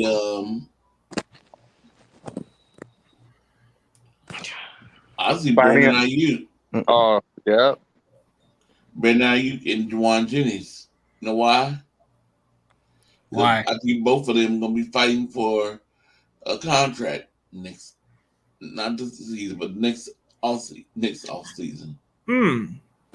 I don't. would I would agree on Jennings because I think this is pretty much his final year. So he's going to compete for a contract year. And I think if I'm going by prediction of his breakout season, it's not going to be like wow stats. It's probably going to be like the Kendrick Bourne type numbers. So I think he's going to get over 700 yards, probably about okay, if he gets over 700 yards, I'm guessing it's going to be in the 50 catches and it's going to be like 8 or 9 touchdowns. And that might get him a contract either elsewhere or maybe we bring him back on a reasonable contract. I think I know. My player is Deebo Samuel. So what's going on with Michael Irvin? I heard he's getting banned. I heard he might even be out of the NFL Network, which is stupid. Why? A lot of dumb allegations, which I don't understand why, but a lot of the videos are showing that he didn't even do nothing. Yep. Like, as far as him playing for the Cowboys, I think it's unfair the way they treated him. Like, come on, man, get him back his job and let him do what he does best. I'm not even trying to get into the negativity. Nah, but a lot of these cancel cultures are making it worse, man. Yeah. If you're gonna cancel somebody, cancel Skip Bayless. Cancel Skip Bayless for once. Get rid of him. He's a bum. He's a delusional guy. Yeah, but if you're gonna cancel somebody, cancel Skip Bayless.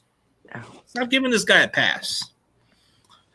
He's already stepped over the line with guys like Shannon, but why does Shannon have to keep on kissing, bro? Come on, Shannon. Stand up for something. Maybe they won't cancel you for once.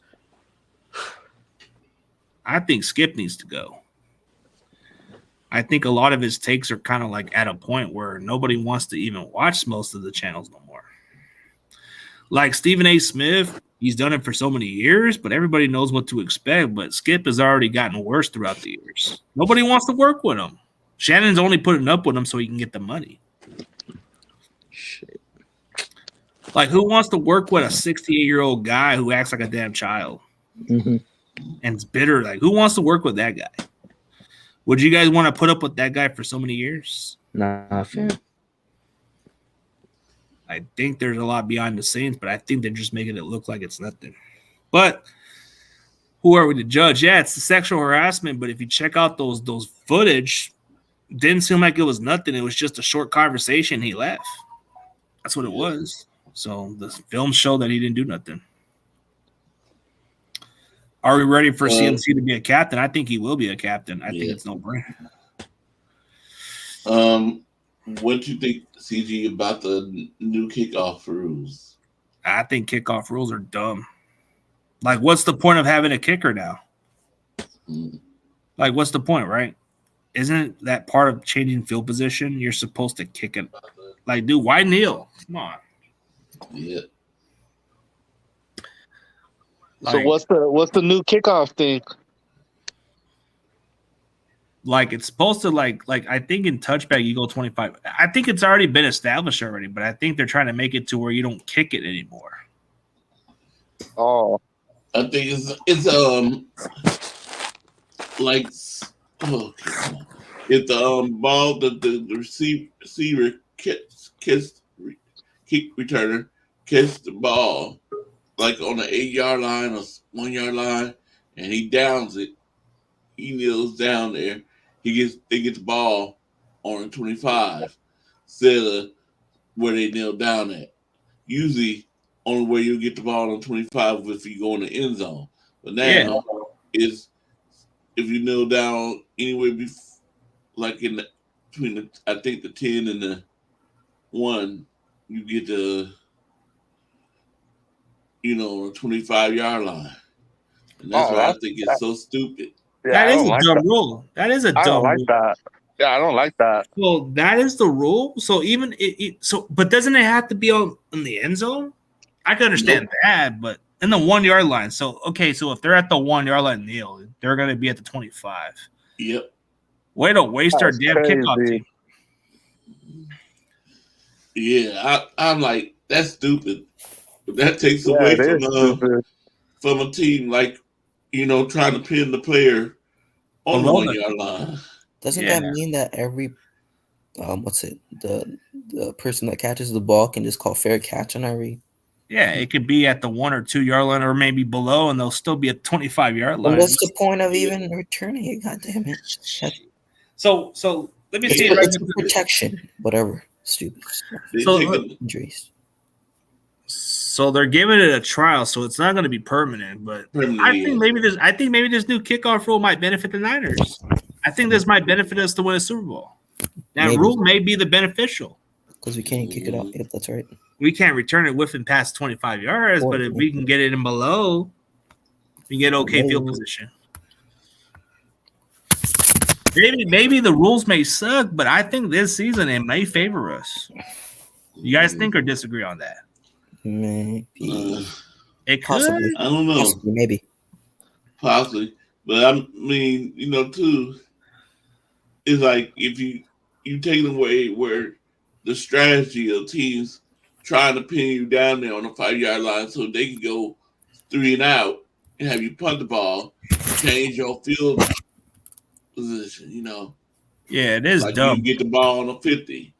Now, you can't strategize that because you kick it and they get the ball and they go down. Is it? And one thing I really like about it, they said that they had to catch the ball. They can't just let the ball hit the ground. Yeah. Now that I could say, okay, cool. Because that gives the other team a chance to recover the ball. They let the ball hit the ground. Yeah, that's why we got Ray McLeod for. I think Ray Ray's going to return the kick, but there's going to probably be some smart plays on Ray. So Yeah. I think in this factor, and like on paper, it may not look great for some teams, but I think this may benefit us because, dude, anytime we return kicks below that area, bro, do we even get past the 25 yard line? Nope. Bingo. This may be our favor. But I don't like the rule, but I think if you look at it this way, it could be the favor of the Niners. Because what have we done well in previous years? What have we done so well that we need to work on the most is returning those kicks. Yep. But That's possible. I know where it might help a little bit too for the 49ers. Is That's possible. Sometimes when you go to a big lead, I mean you go and you score a touchdown and you need to kick it off to them, and sometimes they have that breakaway where that team breaking and running halfway down the field and we couldn't tackle them that good. Their returner couldn't tackle him. He gets like 30 yards on us. But So yeah, it might keep it. We might say you have to down it and be on the 25 to the 40. you know how sometimes they change these rules. It benefits one team during the season, and this may be the reason why they may get rid of that rule. But you know how they try these rules, right? And sometimes it benefits another team. I think this can be the topic of the season. Can this be the rule that benefits the Niners to win a Super Bowl? Because when we played in the playoffs, have we always had great special teams in the return game? Ray McLeod's had his moments, but has he ever returned it to in the big stage where he took us in big field position? Like a Cordero Patterson.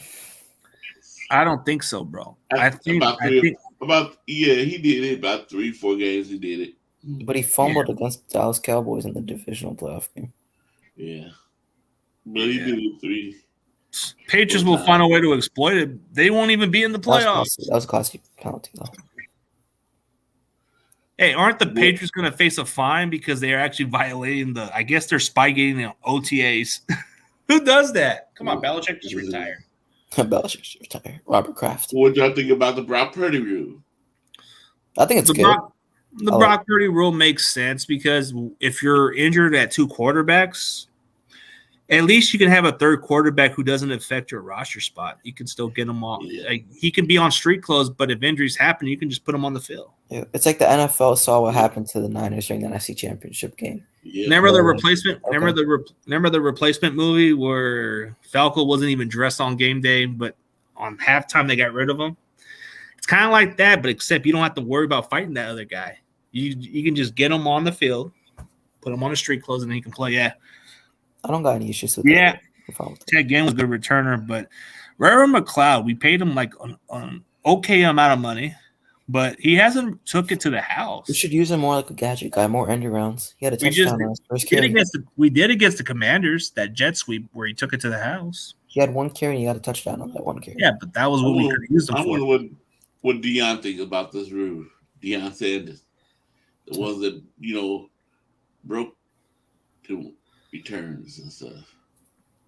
There's a lot of factors to these rules, but the rule for the quarterback, I think it's fair because they don't want to see another disaster game like we had against the Eagles. Like, dude, we had nobody. Josh Johnson was injured, like he got a concussion. And we were on to and Brock Purdy wasn't even at full strength, bro. He barely threw the ball on a bad elbow. So that was pretty tough. There was a moment in the game where George Kittle asked Brock. Yeah, it was an old rule. It was an old rule, but I think they're allowing the team that it doesn't affect the roster spot. You can still put a third quarterback in case. But it won't affect your roster. Yeah. I think the rule is good if you are having the injury, but I think it's a rare situation. But I think they're making it a rule because of what happened to us. They don't want it to happen again. It's all for these players' safety.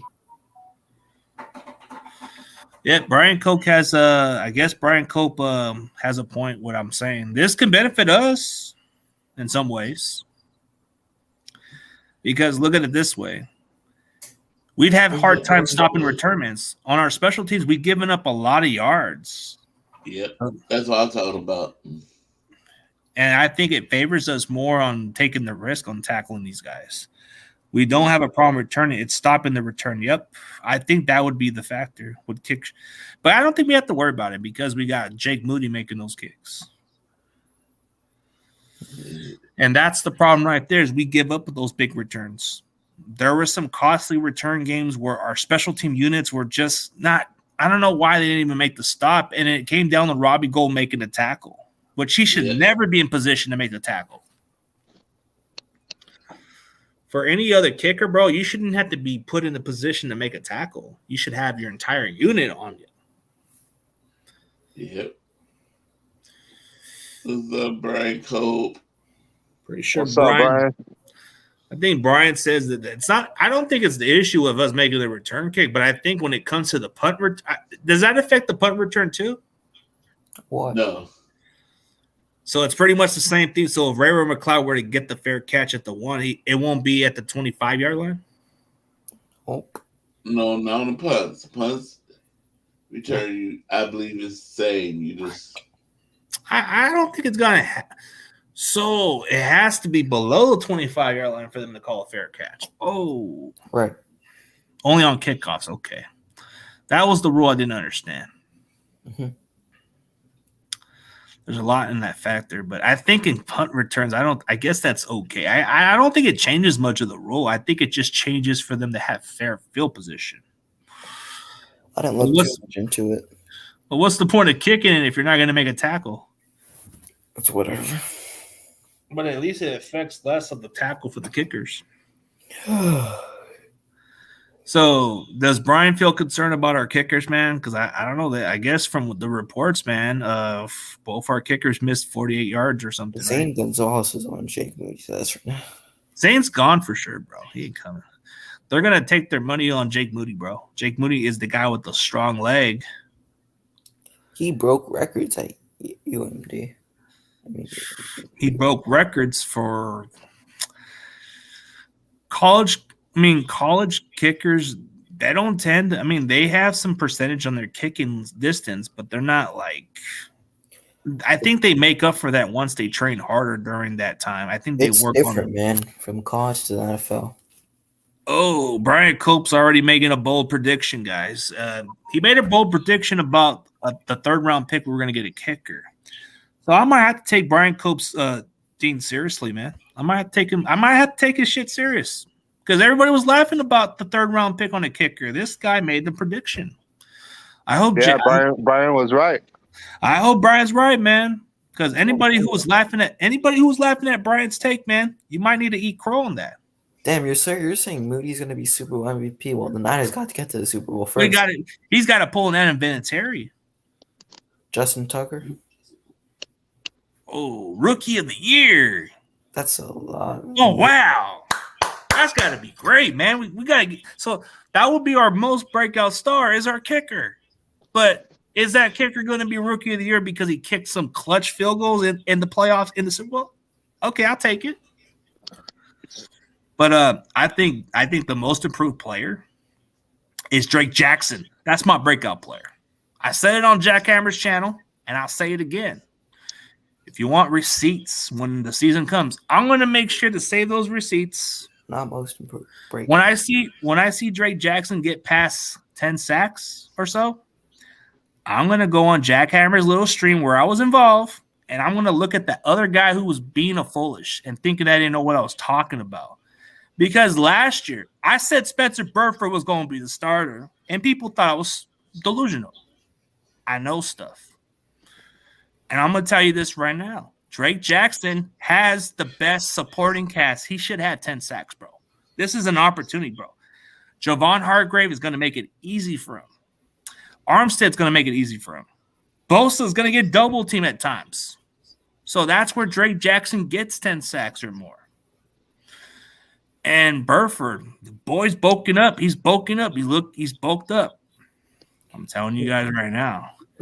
This may be a far take. This may be possible. But I'm going to call it. Burford's going to be an all-pro guard. All-pro guard. He's going to be the next Larry Allen. He's going to pull rush people. He's going to bully people. Remember Larry Allen? Remember that guy, that tough guy that knocked people to the ground? You check out some of his highlight films. You check out what he did in that college, bro, and you checked out what he did at the next level. He's bulked up already. He's going to make Aaron Donald look like a rag doll. He's going to make Aaron Donald his little boy, push him to the ground, teach him a lesson. He's going to make Aaron Donald his little play toy. Aaron Donald ain't going to get past our quarterback like he's been in the previous years because Burford's going to make his life a living hell. Yeah, you could screenshot that. And for Rudy, I'm sorry, your boy Donald's going to have some nightmares. Burford's going to make his living hell. Hell yeah. Who makes bigger leap?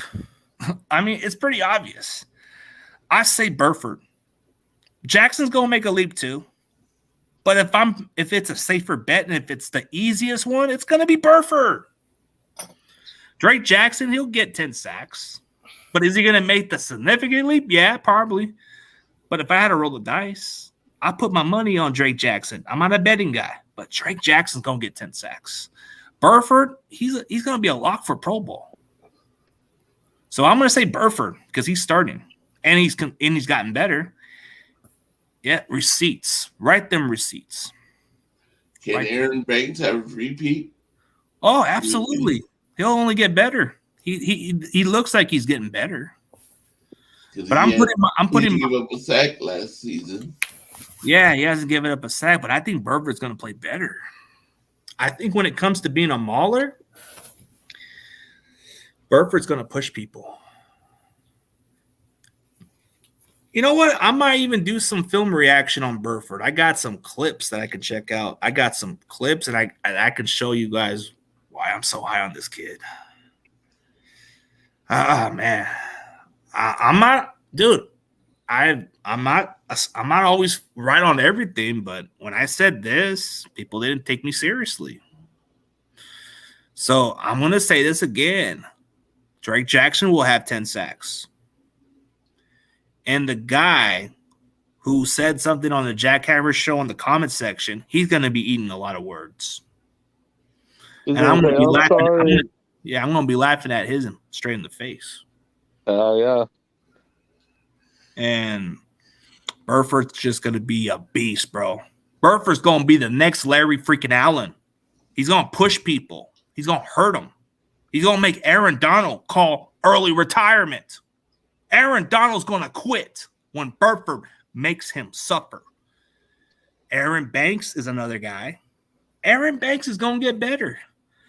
But he's going to make Aaron Donald call his retirement early next season. Next season, Donald might even consider retirement because Burford's going to make him suffer. So if Aaron Donald calls his retirement next year, it's only going to be because number 74 made him suffer. Yeah.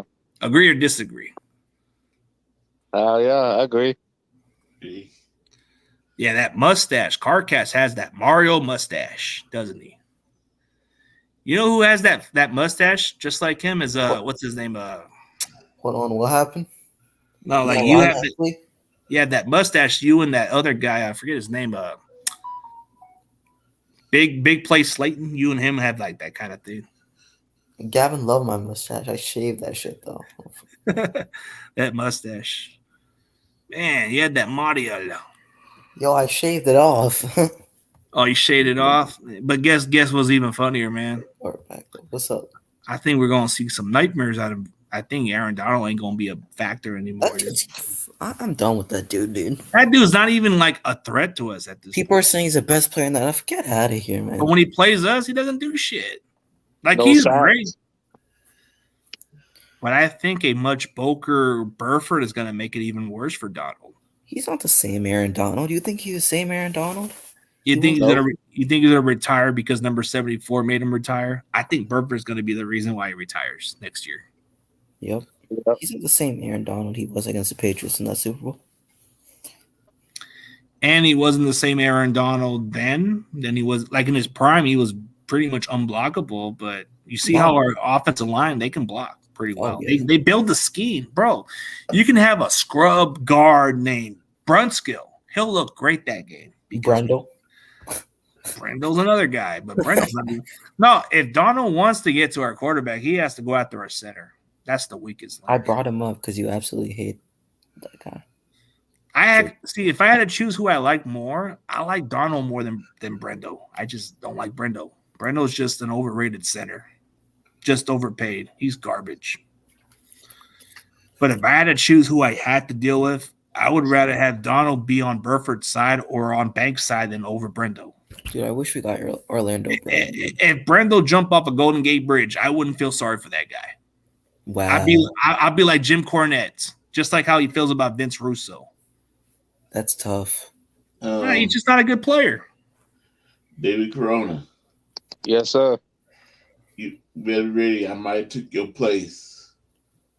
And them calling you a Cowboy fan. So because this morning Brian was showing, cheerleaders.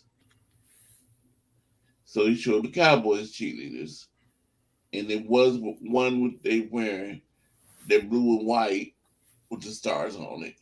Another one they just had plain, something like a black grayish plain thing. Now I said I like the blue and white star better. So now they say, Corey, you a Cowboy fan? You're a Cowboy fan.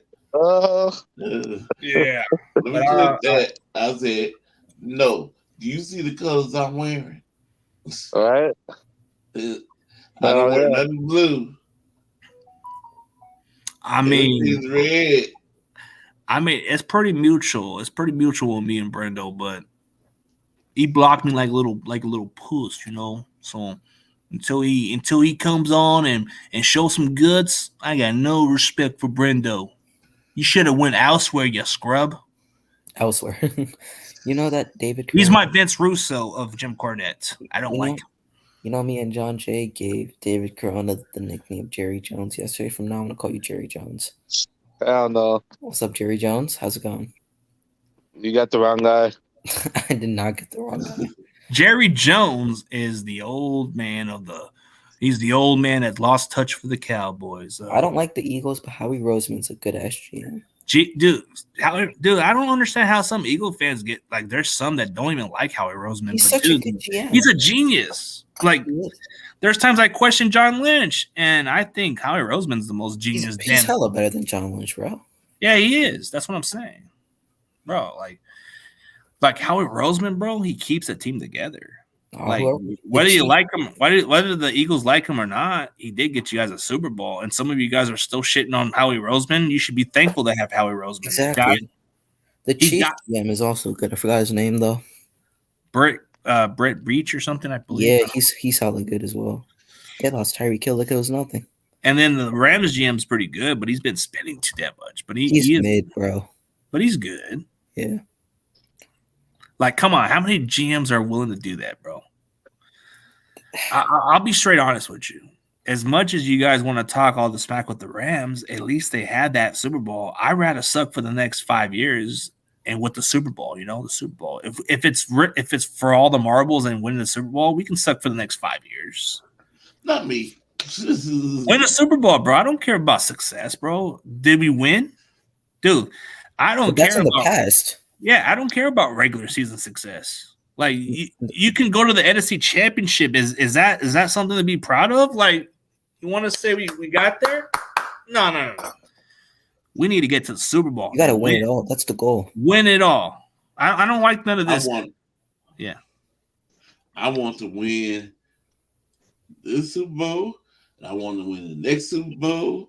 I want to keep on going to Super Bowl. I'm not satisfied with just getting to Super Bowl winning and striking out. But the problem is you're not going to always win all of them. But at least Dallas Cowgirls. But at least winning one of them matters. If you can win one of them, and if it's going to take a setback for a year or two, at least it's worth it. Look at the goddamn Chiefs. I think they're Super Bowl favorites again this year. Because they keep a team together. They lost Tyreek Hill like it was nothing. Look at them, bro. They got a lot of supporting cast for them. But I'm saying, but Corey, you rather be contending for years and then not even win one? I mean, my problem with the 49ers is I'd rather be a contender than a loser. I was tired of the 90s into the 90s and the 2009 being losers. I'm tired of that. See, and I'm close to being out of here, So I want to get more Super Bowls, and I want to say, I want more. I'm spoiled. I want more. Mm-hmm. I want more. I don't want to be like the Rams where we just win one and okay, now we can rest. No, I want more. I'm hungry for more. I want to look for the future. I want to get there every season. Try to get there. I don't want. We settled for one touchdown, one Super Bowl. I want more.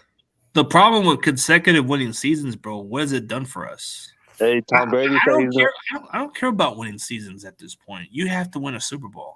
So I'm okay with risking, I'm okay if we're going to suck the next couple of years. If we win a Super Bowl, just like the Rams situation, bro, the tickets get cheaper. I'll still go to the game. Hey, Tom Brady. I still show support of my team, and I'll say we're the 6-time Super Bowl champions. Yeah, I'll be at Levi Stadium. I'll probably go to 4 games out of the season. You got to stay consistent, though. But yeah, consistent's good. But come on, man, you have to understand. We've tried this formula.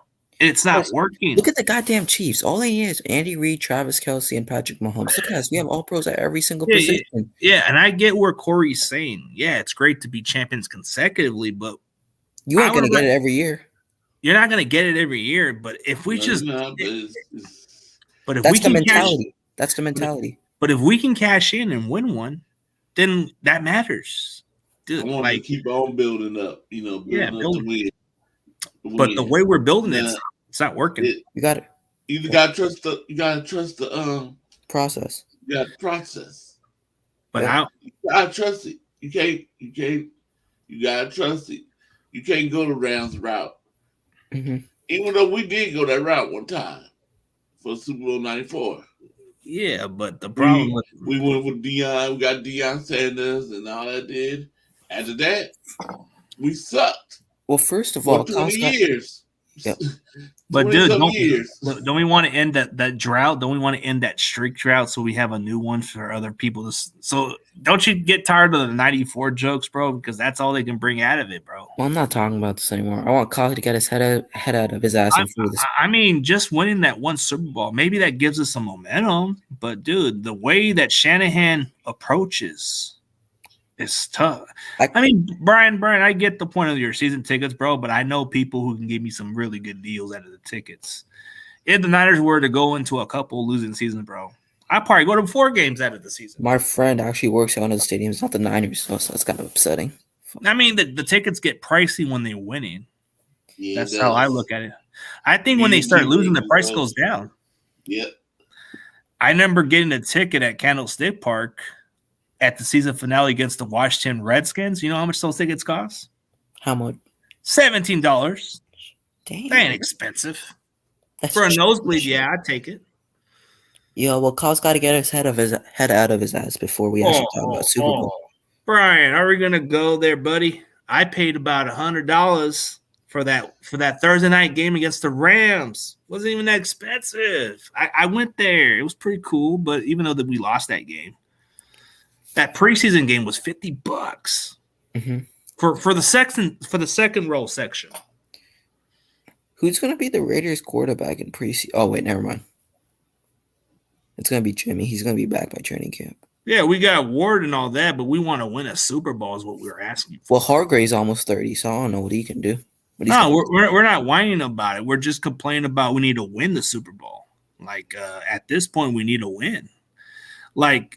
Don't you want to get to the point where the excuses need to stop?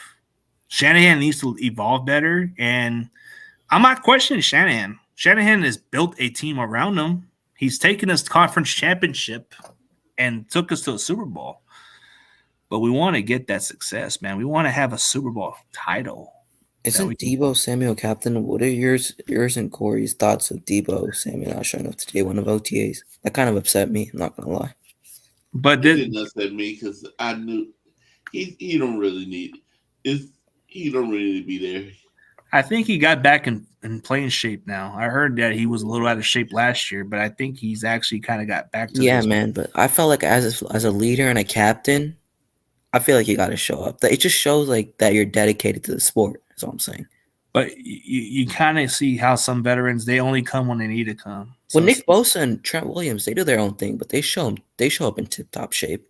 I'm not worrying about them. Yeah, I don't question Bosa because his dad trains him and all that stuff. So Bosa doesn't even stay in the West Coast to work out. He goes like to the East Coast and he goes to Florida. He goes to Florida. He doesn't want to work out in this 90-degree weather. Hey, I gotta go. You guys have a good one.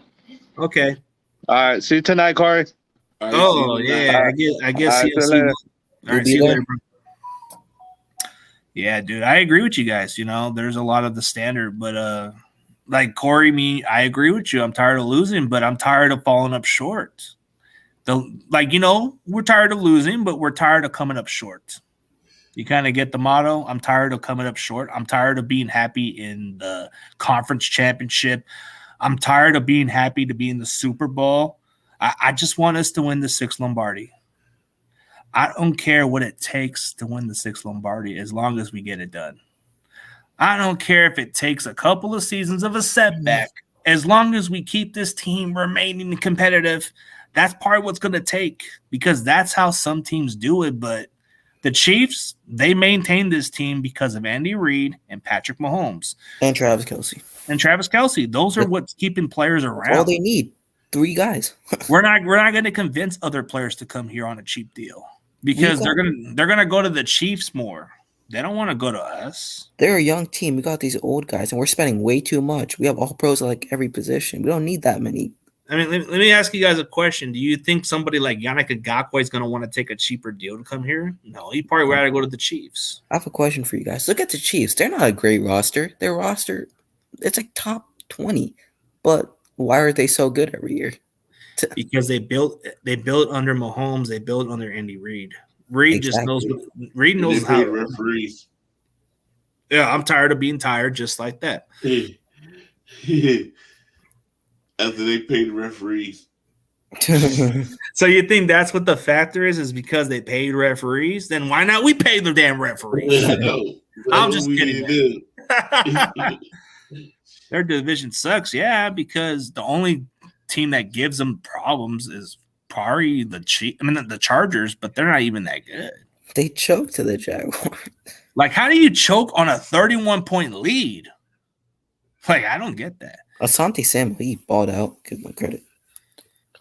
Yeah, and I guess that Aaron Banks pick might have panned out fine, but man, it would have been nice to have Asante Samuel Jr. on that secondary. Something about Samuels is a baller, bro.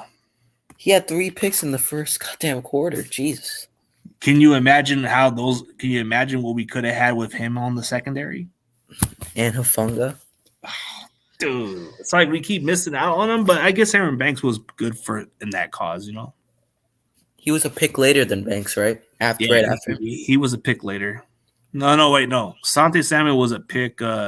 He was a pick before Banks. I think it was after. No, because we traded down with the Raiders on the 43 pick. Oh, wait. And then we got the pick on where he was picked at.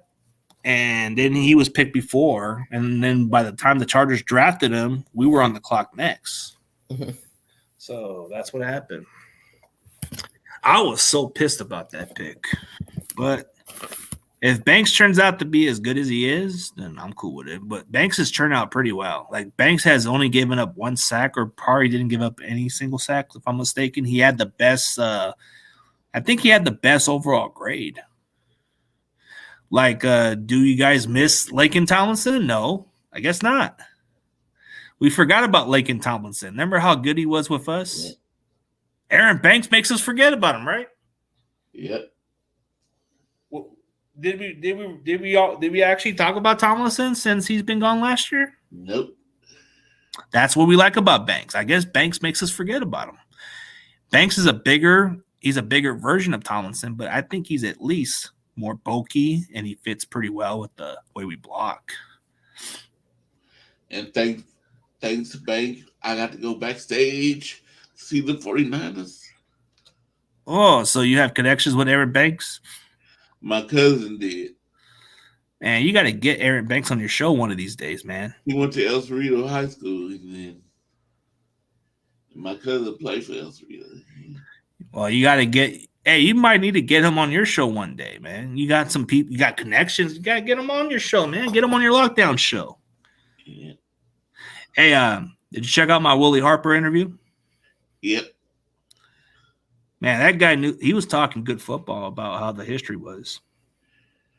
Yep. He said playing with John Brody was pretty interesting, but he said playing with Dave Wilcox. You should see how he described Dave Wilcox, right? He said if Dave Wilcox was running on a bus, he'd be tired or something like that. But he said it on the football field, he was good. He even said Patrick Willis is the Barry Sanders of linebacker. He said that. So I guess Willis, if Willis would have played longer, I think he would have been probably one of the top best. But I think his career was cut short, so I think they look at him as a Barry Sanders at linebacker. Yeah, we're getting past 2 hours. Maybe you guys want to call it a day? And Brian, I am not a cowgirl. I am a cow. I'm a 49er. You just said, you switched it. You switched it. Yeah, I know I did. Now he's going to record it. Now he's going to record it and say you said it. Yeah, I'm a 49er. Look at Corey Davis's bed. Does it have any Cowboys on there? I don't think so. No, do you see any blue in my room? What is it, the Warriors in the blue or something? No Warriors either. Oh. 49ers football. No Giants, no Ace? Or Nope. Which one? Which team you like better, the Ace or Giants? If I did go with baseball, it would be the Giants. Oh, cool. And if it was basketball, it would be the Warriors. Yeah, that's probably why John Jay likes you better, man. He says you're like his favorite guy. Yeah. So you're going to stick with your lockdown show, man? Yep. That's good, man. Sometimes I've been catching late on everything because of my schedule. It's been too. Yeah. I work the morning shifts, and then I'm kind of like tired after that. Yeah, Corey is a true faithful, but like he said, the one thing I'll give Corey credit for is we're tired of losing, but I'm tired of coming up short. There's a difference. Yep. Let me see. What?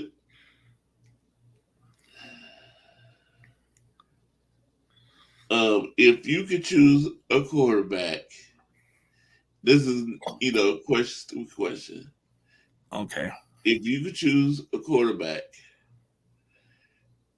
out of Jimmy G and Colin Kaepernick, who will be your quarterback?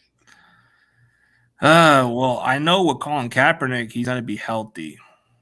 I know with Colin Kaepernick, we're going to have a guy that's going to run effectively as a dual threat quarterback. I know with Colin Kaepernick, when he has the best supporting cast around him, he's going to excel. Jimmy Garoppolo, man, it's like he can't stay healthy. And Kaepernick doesn't, I mean, in Kyle Shanahan's offense, I think he's already starting to get another guy like that, but I think it's more better polished in him, you know? I say Colin for sure. Corey can make a Dallas Cowgirl root for the Niners.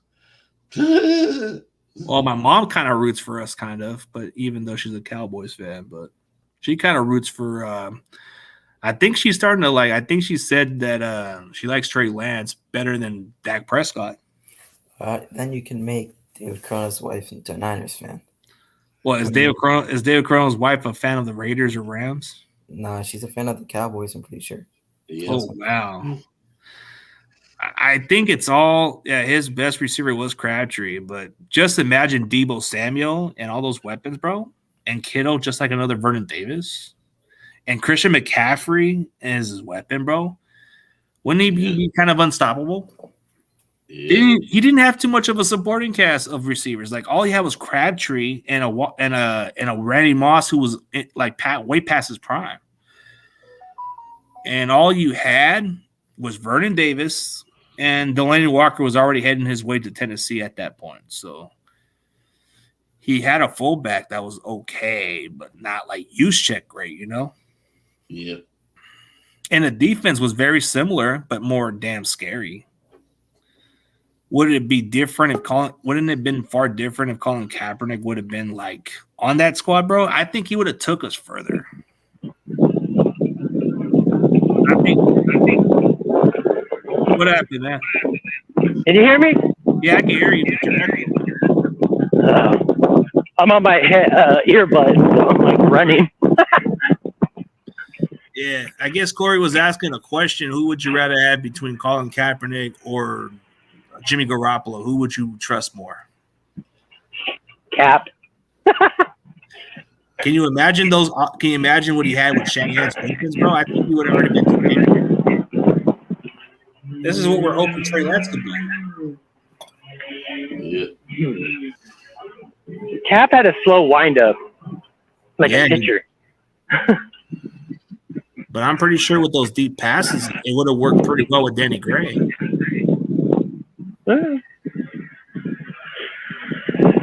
That offensive line was so good.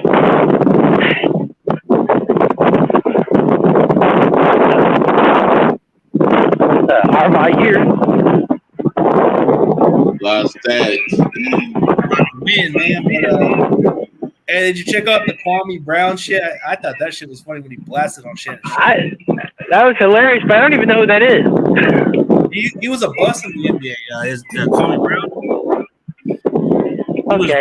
He was the number one pick in 2001 from the Wizards, and then he played for the Lakers also. Oh, okay. So he played with Michael. Huh. He played with MJ and Kobe, and he kept saying that LeBron's nowhere near that same level. And I guess can't take anything up. Yeah, and Go ahead. I guess Shannon took it personal and called Kwame and says, "You have no right to criticize LeBron that way." He says, "Because you're trash." Well, he is trash, but I got nothing against LeBron. I think he's a great human being. He's a great basketball player. He's huge. Yeah, he's just not the GOAT. One of the greats, yep. But MJ is probably one of the better ones, like everybody says. But why is Scottie Pippen so bitter by him?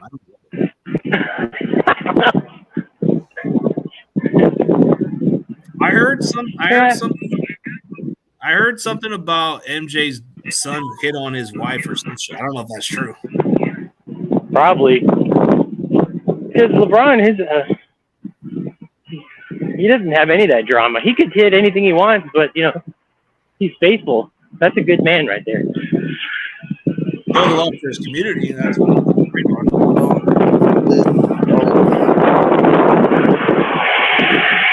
I just don't like the swapping. I mean, it's so plain and simple how he over-exaggerates everything. I mean... Are you outside? What, you can hear birds? No, I hear a lot of wind. You have to watch The Last Dance. I guess he's saying The Last Dance. Is that what that's document for LeBron? Yeah, I'm on a run, man. I got to keep my girlish figure. Oh. So what do you think of Gavin's little recruiting, man? Gavin wants to recruit you. Like, I told him no. Dude, fuck Denver. So you think they're gonna beat I don't know. The basketball is different. Like, the more rest you get, the better. But in baseball, it's like you're the hottest team. Like, say, if it was a baseball matchup, He says yes. whoever wins this series right now Audios would be the favorite to win. But last that's what MJ. I guess that's something about the audience. I think LeBron James is gonna go with the Magic. Do you think LeBron will go to the Magic to play with LeBron?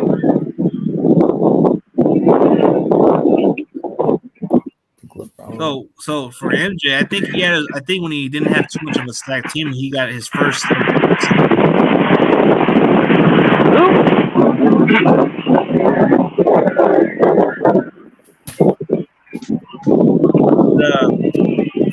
This is a rare territory. So if Celtics pulled this off, this would go down as the most rare comeback.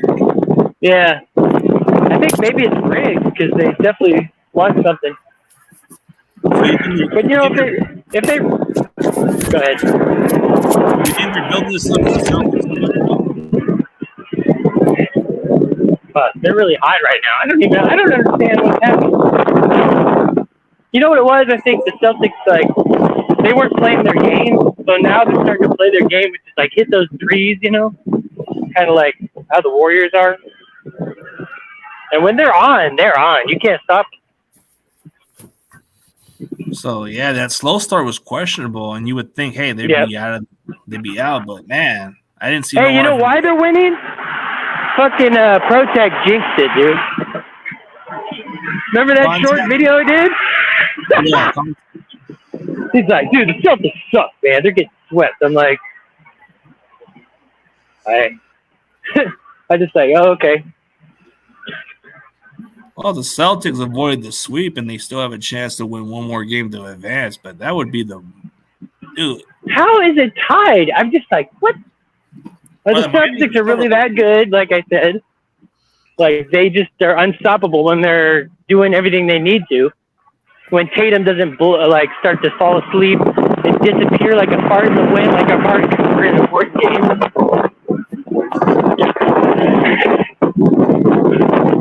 Or it's Miami's overhyped.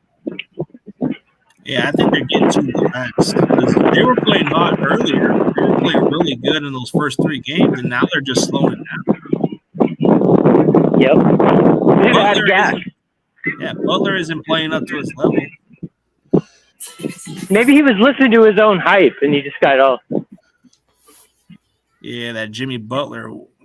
Has that guy ever won a title? I don't think so.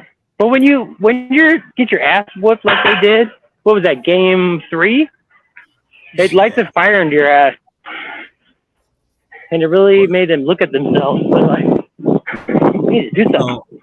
Maybe that was just. And then Miami got overconfident. And look, they've lost 3 in a row. Now they need to look at themselves in the mirror and say, if we don't win this one, this could be the worst comeback in history. I know, man. They're like, could have a legacy like the Falcons. I think they are building this Dude, for I the can't. Celtics. Maybe. Yeah, You know, I'm going to root for the Heat. Go ahead. Well, you say you're going to root for the Heat? Yeah, just because I feel sorry for you Laker fans. I don't want them to get more championships than you. But you know what? If they go to the finals, I think they're still losing to Miami. I mean, to Denver anyway. I think it's their year.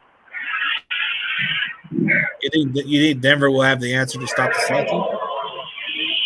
I think so. Don't they have the number one defense? Or they did. Who had the number one defense in the playoffs? It looked like the Lakers were. They could stop shit. Yeah, they were getting beat by Denver. They were just like, they even said it was the number one defense, but they didn't show up for whatever reason. They didn't win those games. Well, Niners didn't show up for the NFC Championship. We didn't show up because our quarterbacks were injured. Yeah, definitely. You can't make stops when you're on the freaking field like for 40 minutes.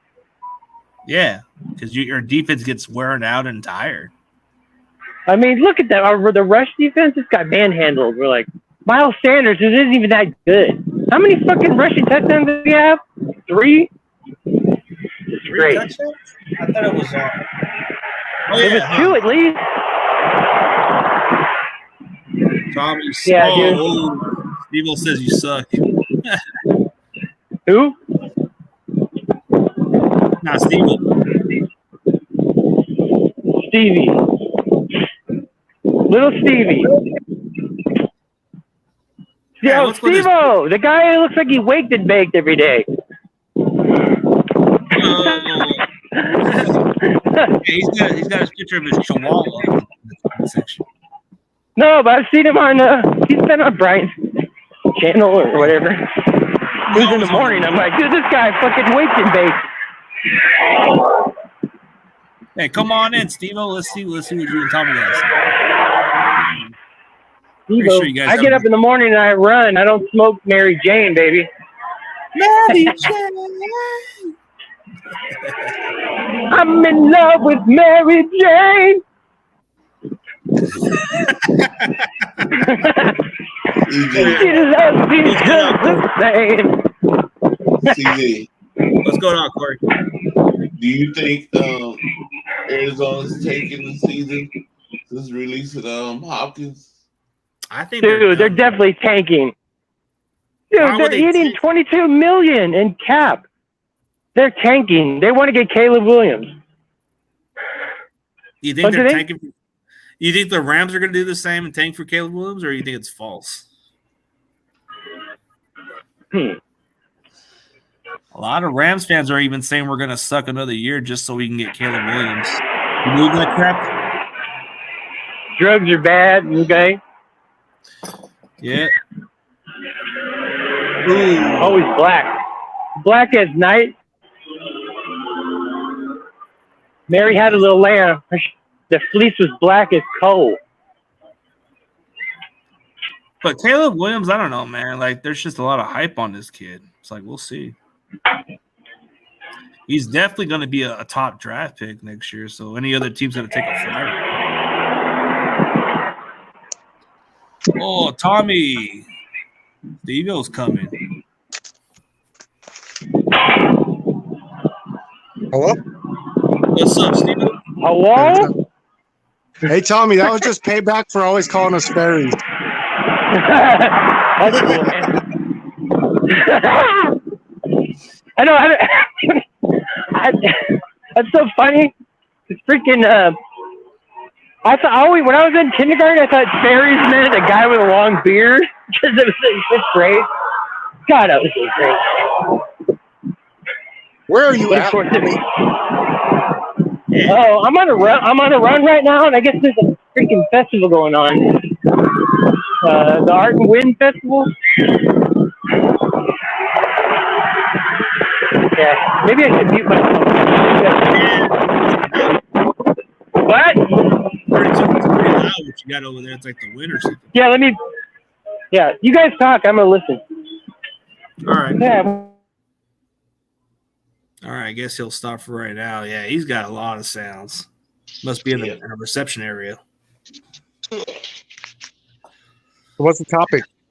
Now we were discussing Ronnie Bell early on the scouting report, and then it just went into other topics of the Niners. Yeah, I had to get on a couple of other sites real quick, so I missed it. No, it was just like when the beginning I was doing Ronnie Bell scouting report, and then everything mixed up the Niners and other stuff. But I think Ronnie Bell's going to probably be the one guy that probably going to be the hardest one to cut. I think if we cut him, there's going to be a team taking him. I think we take him over Ray. I think possibly we might keep 6 receivers.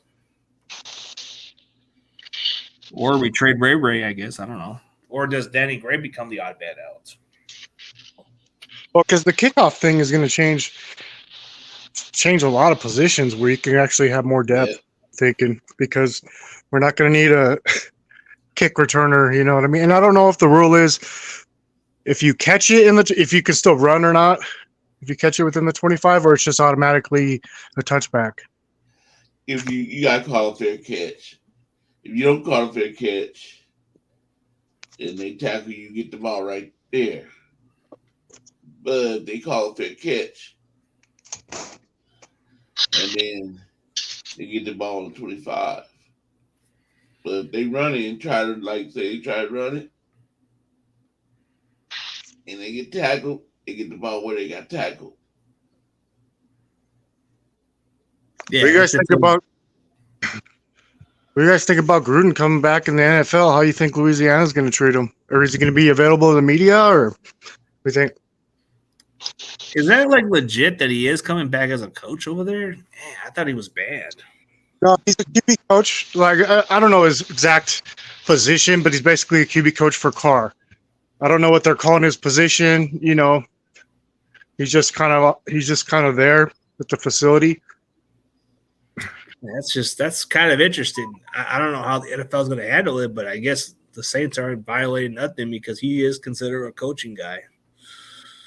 Yeah. I mean, I guess because of the connection with Carr, it makes sense to have him. Then the guy who used to coach Carr at Oakland was his head coach there. So I don't know. A lot of the scenarios, maybe because he's familiar with the system, and that's probably what they're trying to run. And Gruden coached him before, so I think that's why he got him there. I mean, I don't get the point of Josh McDaniel. I think it's going to be a setback for the Raiders now since they got freaking Jimmy Garoppolo. Jimmy Garoppolo already got second surgery. Seriously? Yeah. I mean, if he doesn't pass the physical, they can cut him. And they don't have to worry about the cap space. They can still get the money back. Yeah, this spot is always one.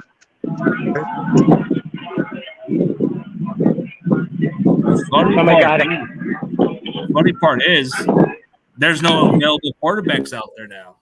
Only Tom Brady if they want to get him out of retirement. It could be. That's the only guy they got. Who else is available free agency that they could sign? Not a lot of big names. Who knows? We might have one eventually, but yeah, that'd be funny if he become. Well, I guess he has to admit about the fumble before he owns part of the team, but then that'd be funny if he benches Garoppolo. Oh wow, that would be cold. But I guess he's a part owner for right now. What is it with the deal? Why does he want to own a team that he grew up hating? Man, just weird. Why does Grant think he's coming to the Niners? Hell no, we don't want that guy. Grant's reaching too much clicks, man. That's all he does is reach. Wants the money. Jim Everett meant to say the Rams are the dumpster fire. They're going to be the worst team in the draft. Yep. You guys are going to party tank for – I heard a birdie said that the Rams are going to tank for Caleb Williams, so you might have to get into that hype train. They're not going to be – Jimmy James! Well, it was funny Jim. because Jim says Rock is dead. That's funny. This guy's like already It was Huh? funny when Jimmy missed his pressure. What are the Rams stacked by? Are these stacked by just young players? Not going to do anything for you guys. You guys are not stacked no more. You have Stafford, Doug, and Donald. That's it. You don't have nobody else. Jim, you were reaching at straws here. I don't know where you're getting this info. You guys are tanking for Caleb Williams. They're stacking the balance. Stafford's going to have an arm issue. He's going to retire within the next season, and then you guys are going to suck so bad that you guys might want to. You guys might suck so bad that you guys don't even get Caleb Williams. You know, I knew it was funny when Jimmy Garoppolo, because he missed his press conference, right? And I was like, I'd never heard of that before. And then he came on stage and he was like, oh, it was some contract stuff. He straight up lied to everybody. Yeah, he did. And now he's already having some medical issues. So Grant is just doing all the DeAndre Hopkins to the 49ers for clicks and money. That's why he's getting so. I might need to do some reaction on certain. I might need to do some video reaction on their takes and then try to correct them more. I might do some of those videos. I might try to look at some Grant Cohn You'll videos. get to watch it, not the watch hours. You'll get the views. Grant Cohn gets all the views because he's good at what he does. But I can find ways to criticize his little takes, and then sometimes I might look at Larry Kruger's videos and see what he thought of, and I can correct them on those. I gotta give credit where it's due, man. Grant knows how to. Larry did predicted that Brock Purdy would be the starter and probably at some point, and he was right about that one. I posted Grant the other day because he was the first one I started watching. He just came on my timeline when I started checking out YouTube 2 years ago, and he had posted that Trey Lance is a Tim Tebow but a better runner, and that's what he posted. I retweeted the other day because because Purdy won, so he was all up on the hype train. But he'll literally try and trade every single person, and then he gets to go ask people questions when you're talking smack about him. That's what I don't like. I think he's a part of the reason we don't do good. We haven't won one yet is because he should either be able to do YouTube thing or not be credentialed. Okay. Guess Corey said he'll be back. Yeah, the first guy who came to my mind when I was watching a lot of videos back then was John Chapman, of course, because I watched a lot of Film Junkies. I was into his videos so long time ago. That was before I made videos, but I started watching a lot of John Chapman's breakdown. Then Josh Putin was another guy, and then I guess Johnny Dell was another guy too. But I'm into the film stuff. So. God damn, dude! I got this McDonald's book. That's what I thought. Rams are Jim Everett. Jim Everett is on that Mary Jane, man, because he's talking about this. Are the Rams stack on ultimate double cheeseburgers, bro? Because they're gonna get some 40 burgers on the Niners. Niners are gonna give y'all 40 burger. They're stacking L's. They're stacking L's. They're stacking 40 burger L's on them. I'm calling the 60 burger week 2 60 burger Lance. I'm gonna be at that. I'm gonna see. I'm in the works of going down to Levi's South, man. I have some people that could take me down there. So I just don't want them to be overconfident because the Lambs are garbage. Hold on, how do you lower the volume on StreamYard? I think you just push the volume down. Or you could go to. I think you go to more. No, that's on your phone. Yeah, I'm on my phone. Top left, right hand corner, I think. Nope, that's not right. Top left, right hand corner. Wow, he smoked weed. Hold on, the only thing. I go to settings. It's in settings. Yeah, settings. You go to more, and it says comments, stream this device, settings, cancel. Yeah, because this shit's loud. Yeah, you might need to start charging up. Speaking of cancel, we got to cancel the Lamb season, dude. They're gonna start out 0-2. 0-2, baby. OWEN 2. Who they play in the season opener? No, they're starting 0-5 at least. Who they play in the season? That's a good question. I don't know. They said their Rudy said their schedule is tough, but I don't see why they would give them a tough schedule when they had one last season.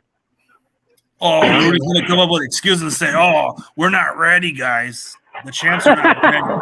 God, dude, Rudy is so cool, but he has so many excuses. Oh, we're in our heads. Offensive line is garbage. Yeah, your right side is garbage. You guys would have won you guys would have had a Kurt Warner story with Brock Purdy, but that right side was the problem. No, it was our tight end that couldn't block. Dude, did you see? I think Chapman just put out a video of McKibben fucking owning Donald. Yeah, and he got in the comments. I seen that shit. It's funny because we're making fun. Who My got grandma's I might see Rudy over there at that stadium. I might catch him at the parking spot just talking football with him. So I'm messing out there. That'd be cool to watch a game with Rudy, as long as we don't lose. Nah, Rudy's a troll. Let's be real. Oh, Like he's I probably a think, troll. I think he, dude. Most of his content, most of his viewers, they always try to see what the trolls got to say. But most of the time, he does his Rams content. But most of the time, he builds off the channel off of hating. It's like, Dude, all he does is troll Rambo on Twitter now.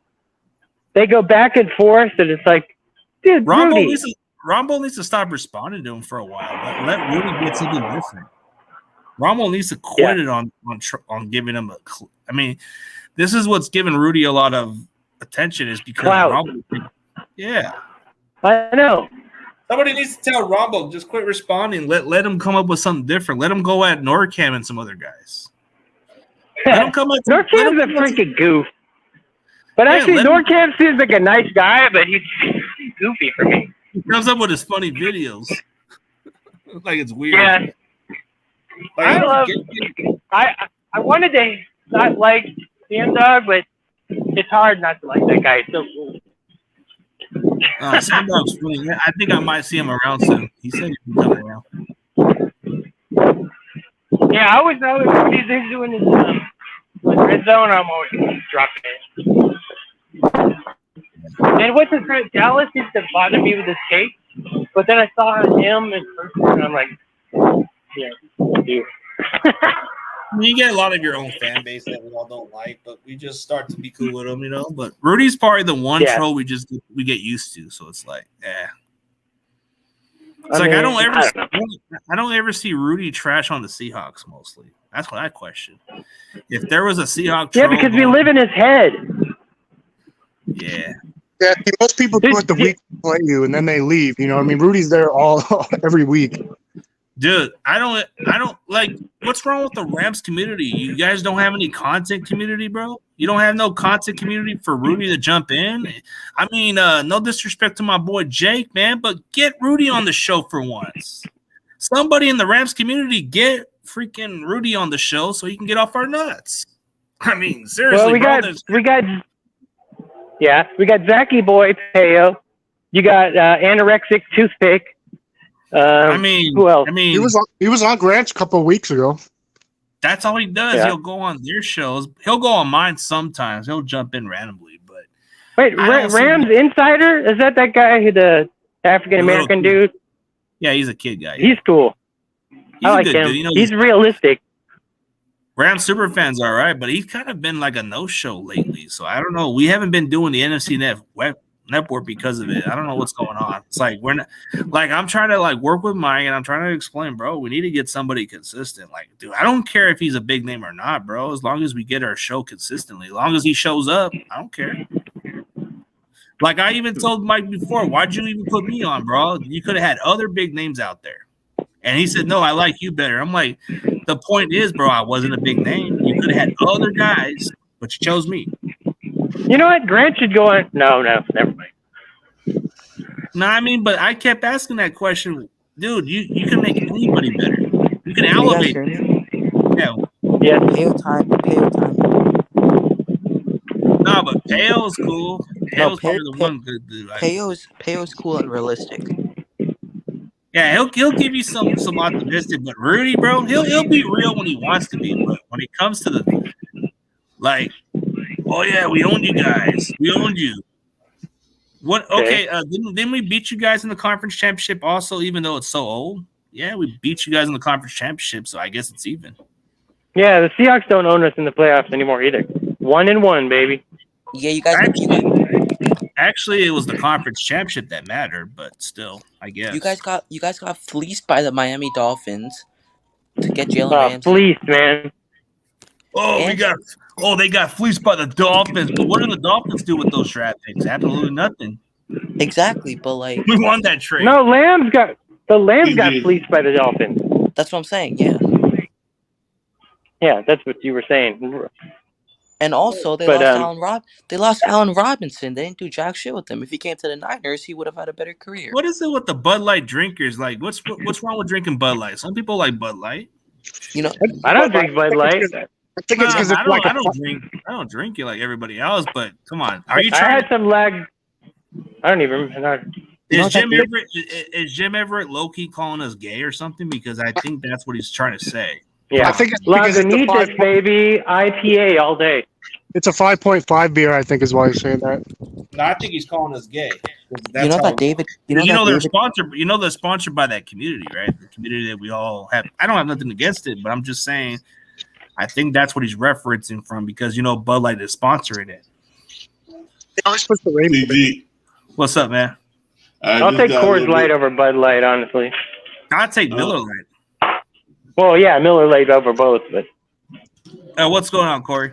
I just heard you a little bit mention the NFC West, but when I come in, what's going on with them? Why they haven't did a show? It's been a lot of the communication issues. I don't know, like Mike has kind of been too focused on the Suns.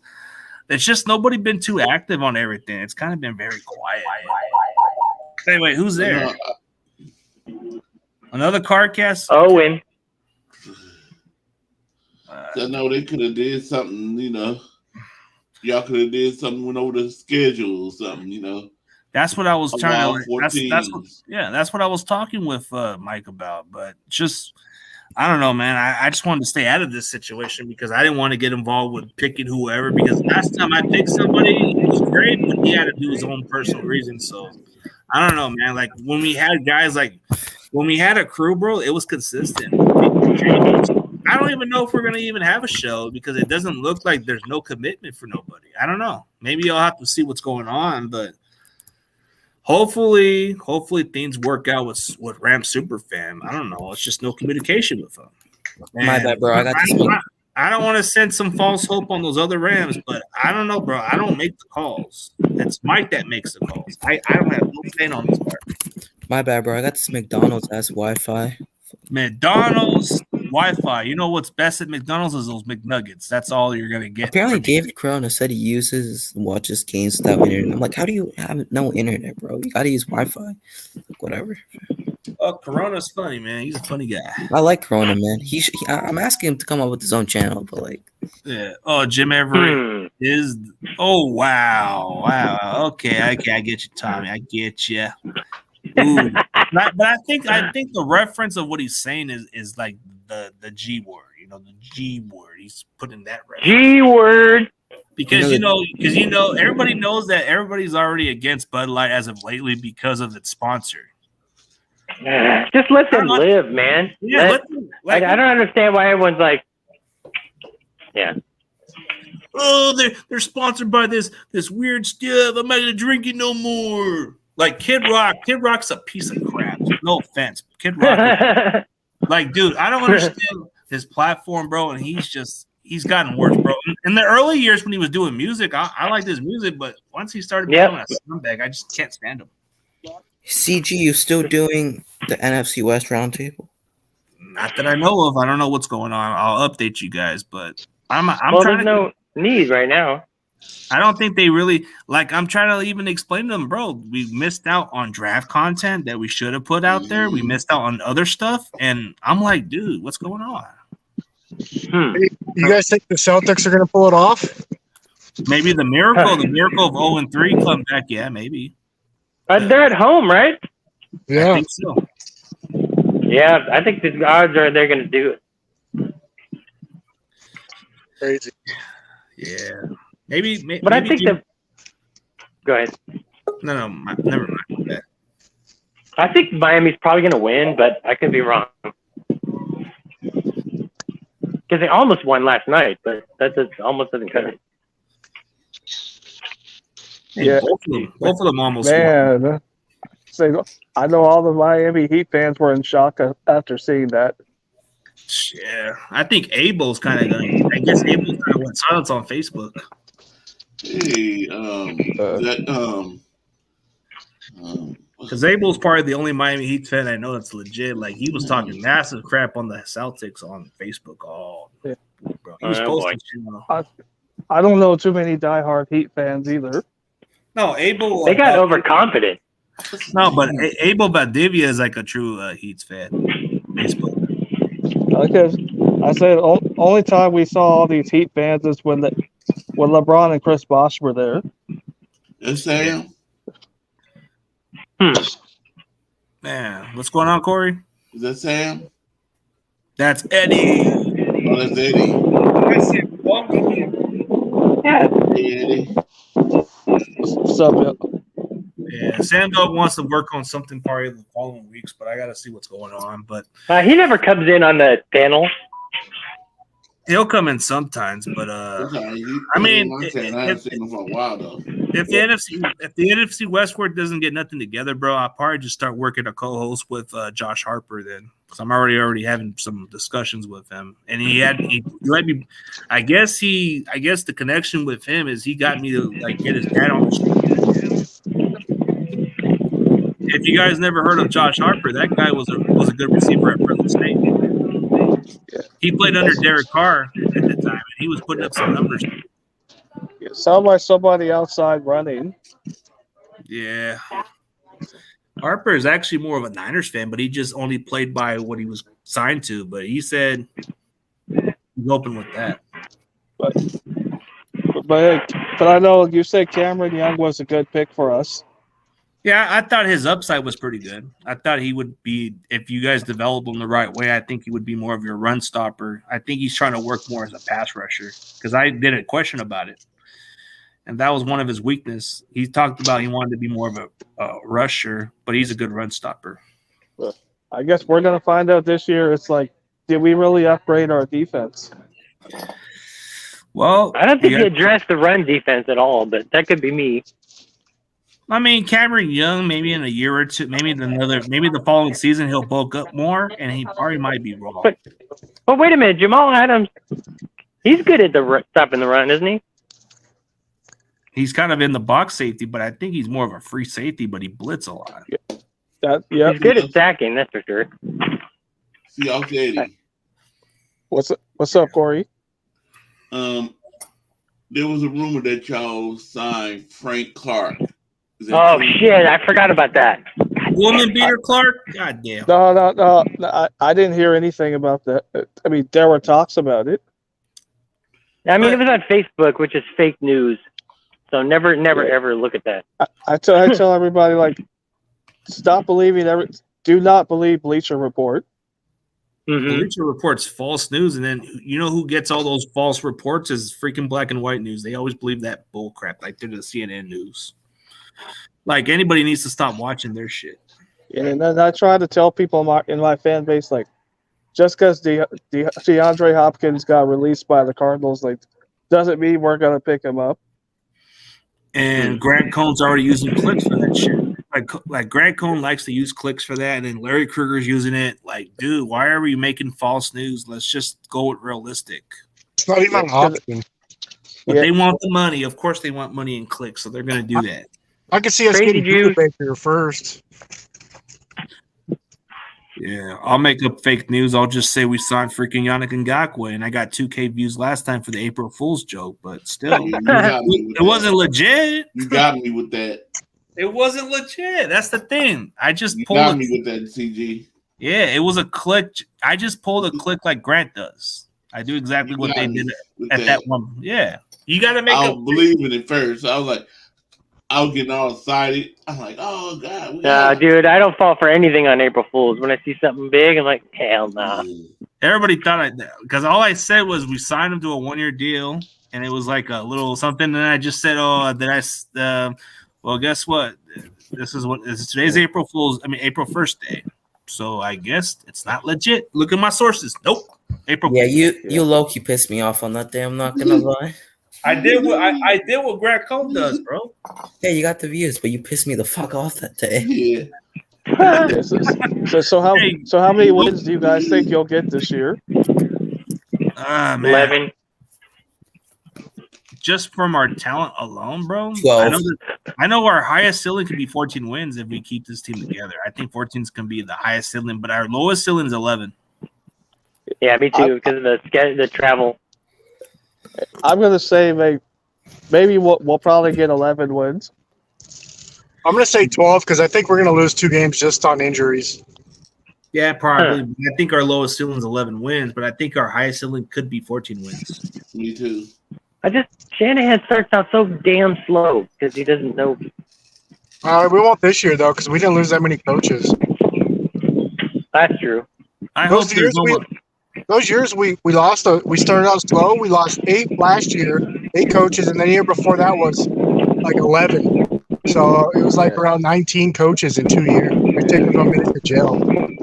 Yeah, I felt bad. That takes a hit on you. Yeah, it's like I know he ruined all you guys' quarterbacks. It's always been the quarterback injury issues. I don't know if Shanahan just values the protection more, or is it just the bad communication? I think our ceilings are 13, 14, 15 games, and that's 11. I think the ceiling for us is just 14 wins if we keep staying healthy, yeah. But I think lowest ceiling we can go 11 wins and still make the playoffs. We can either become that wild card team or we become the number 1 seed. Yeah, I mean, I just don't want to get too delusional. Yeah, I'm not even worried about Super Bowl yet until we reach that goal. But I say we could win 14 max and then lowest ceiling 11. But it would be disappointing if the injuries stack in. I could see it as a worst case scenario. But I'm not counting on this season. I have to see what we can do on the field. I got to see if our quarterbacks can produce because they're coming off, like 2 of them are coming off injuries. And Sam Darnold is kind of like the one that hasn't panned out for those last 2 teams. So we don't know what he could be. But according to half the Twitter community, they are saying Sam Darnold will be the starter. Any truth to that? I mean, I don't think so. You gotta it takes a while to learn Cal Shanahan's system. You think we might beat Cincinnati? Yeah, that's going to be a tough one. I say that's a loss because they're going to be too explosive. Hey, you never know. We beat them last 2 years ago. Because their offensive line was the problem, but do you think their line? That's true. They just traded for Orlando Brown from the Chiefs. No, they didn't trade him. They signed him. Oh, it wasn't a trade. No, he was a free agent. Oh, wait, really? The Niners should have picked him up. Yeah, Orlando Brown refused to sign a contract with the Chiefs. The Chiefs were willing to work the contract, and he turned that down. And then he went to the Bengals after that. Hey, let's see what the Chiefs do now with the other guy. What's his name? Oh, shoot. Which one? They just signed a tackle, 2 tackles actually. Oh, they got my boy Ronnie Morris, bro. I think he's the starting tackles, both of their names. Oh, the one from the Jaguars, right? Yeah. What's his name? Robinson or something? Or was it Robinson? James Robinson? No. Not James Robinson. It was another Cam Robinson. Yeah. Cam Robinson? Yeah. I can't check out the new name. You guys got to go to Jacksonville this year.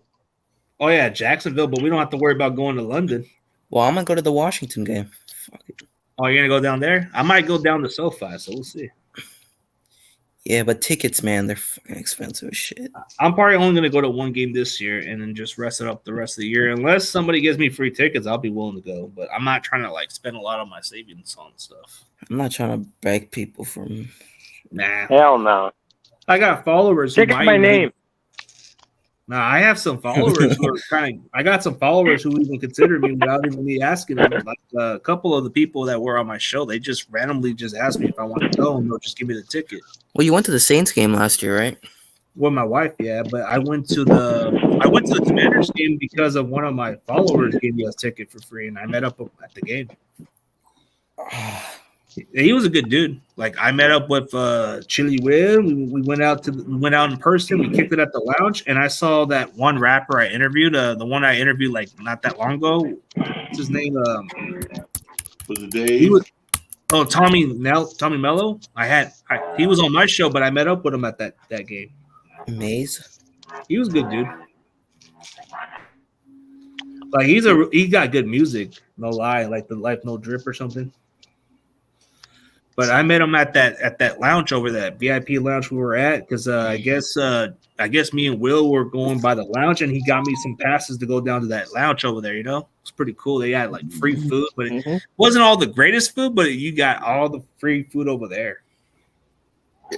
Yeah, I mean, you can't argue with free food. And I was like, remember when I was streaming that Commanders game, right? I was streaming it right towards that, close to the stadium. I mean, close to the game, like close to where the players were playing at. I was right down there. I'm trying to get out to Minnesota and go for the food. Minnesota, I heard that ticket's pretty pricey, but I heard the Arizona one's the cheapest because they're that bad. It's cheap. yeah. It's cheap, but is it high quality? The stadium's pretty decent. I've been down there. You know what stadium I well, like? Well, Eddie, you've been down to Arizona, so by your experience, is it good quality or bad quality? I've never been to Arizona. Oh, I thought you did. Or was it Sam Dog? My bad. Sam Dog did. That was Sam Dog. Did you ever been to away games? No. I want to, because I think my first road game I want to do Arizona. Oh, that would be good. I was Tickets are not that pricey. Yeah, I called it. Yeah, because they call it Lumen South. Oh yeah, Lumen South, you call it. We take over that stadium. Yeah, I'm gonna go to Levi South. We'll see what happens. Let's see if it's confirmed or not. I got to work out the payments first. If the payments are flexible, I can get into that game. But after that, I probably won't be able to go to any games unless something comes to mind. Like if somebody can help me in the pitching, then I'm good with that. I mean, unless for some reason, because the tickets you were looking at, was that like nosebleed? Yeah, but I get some of the top sections sometimes, like the bottom areas. Depends.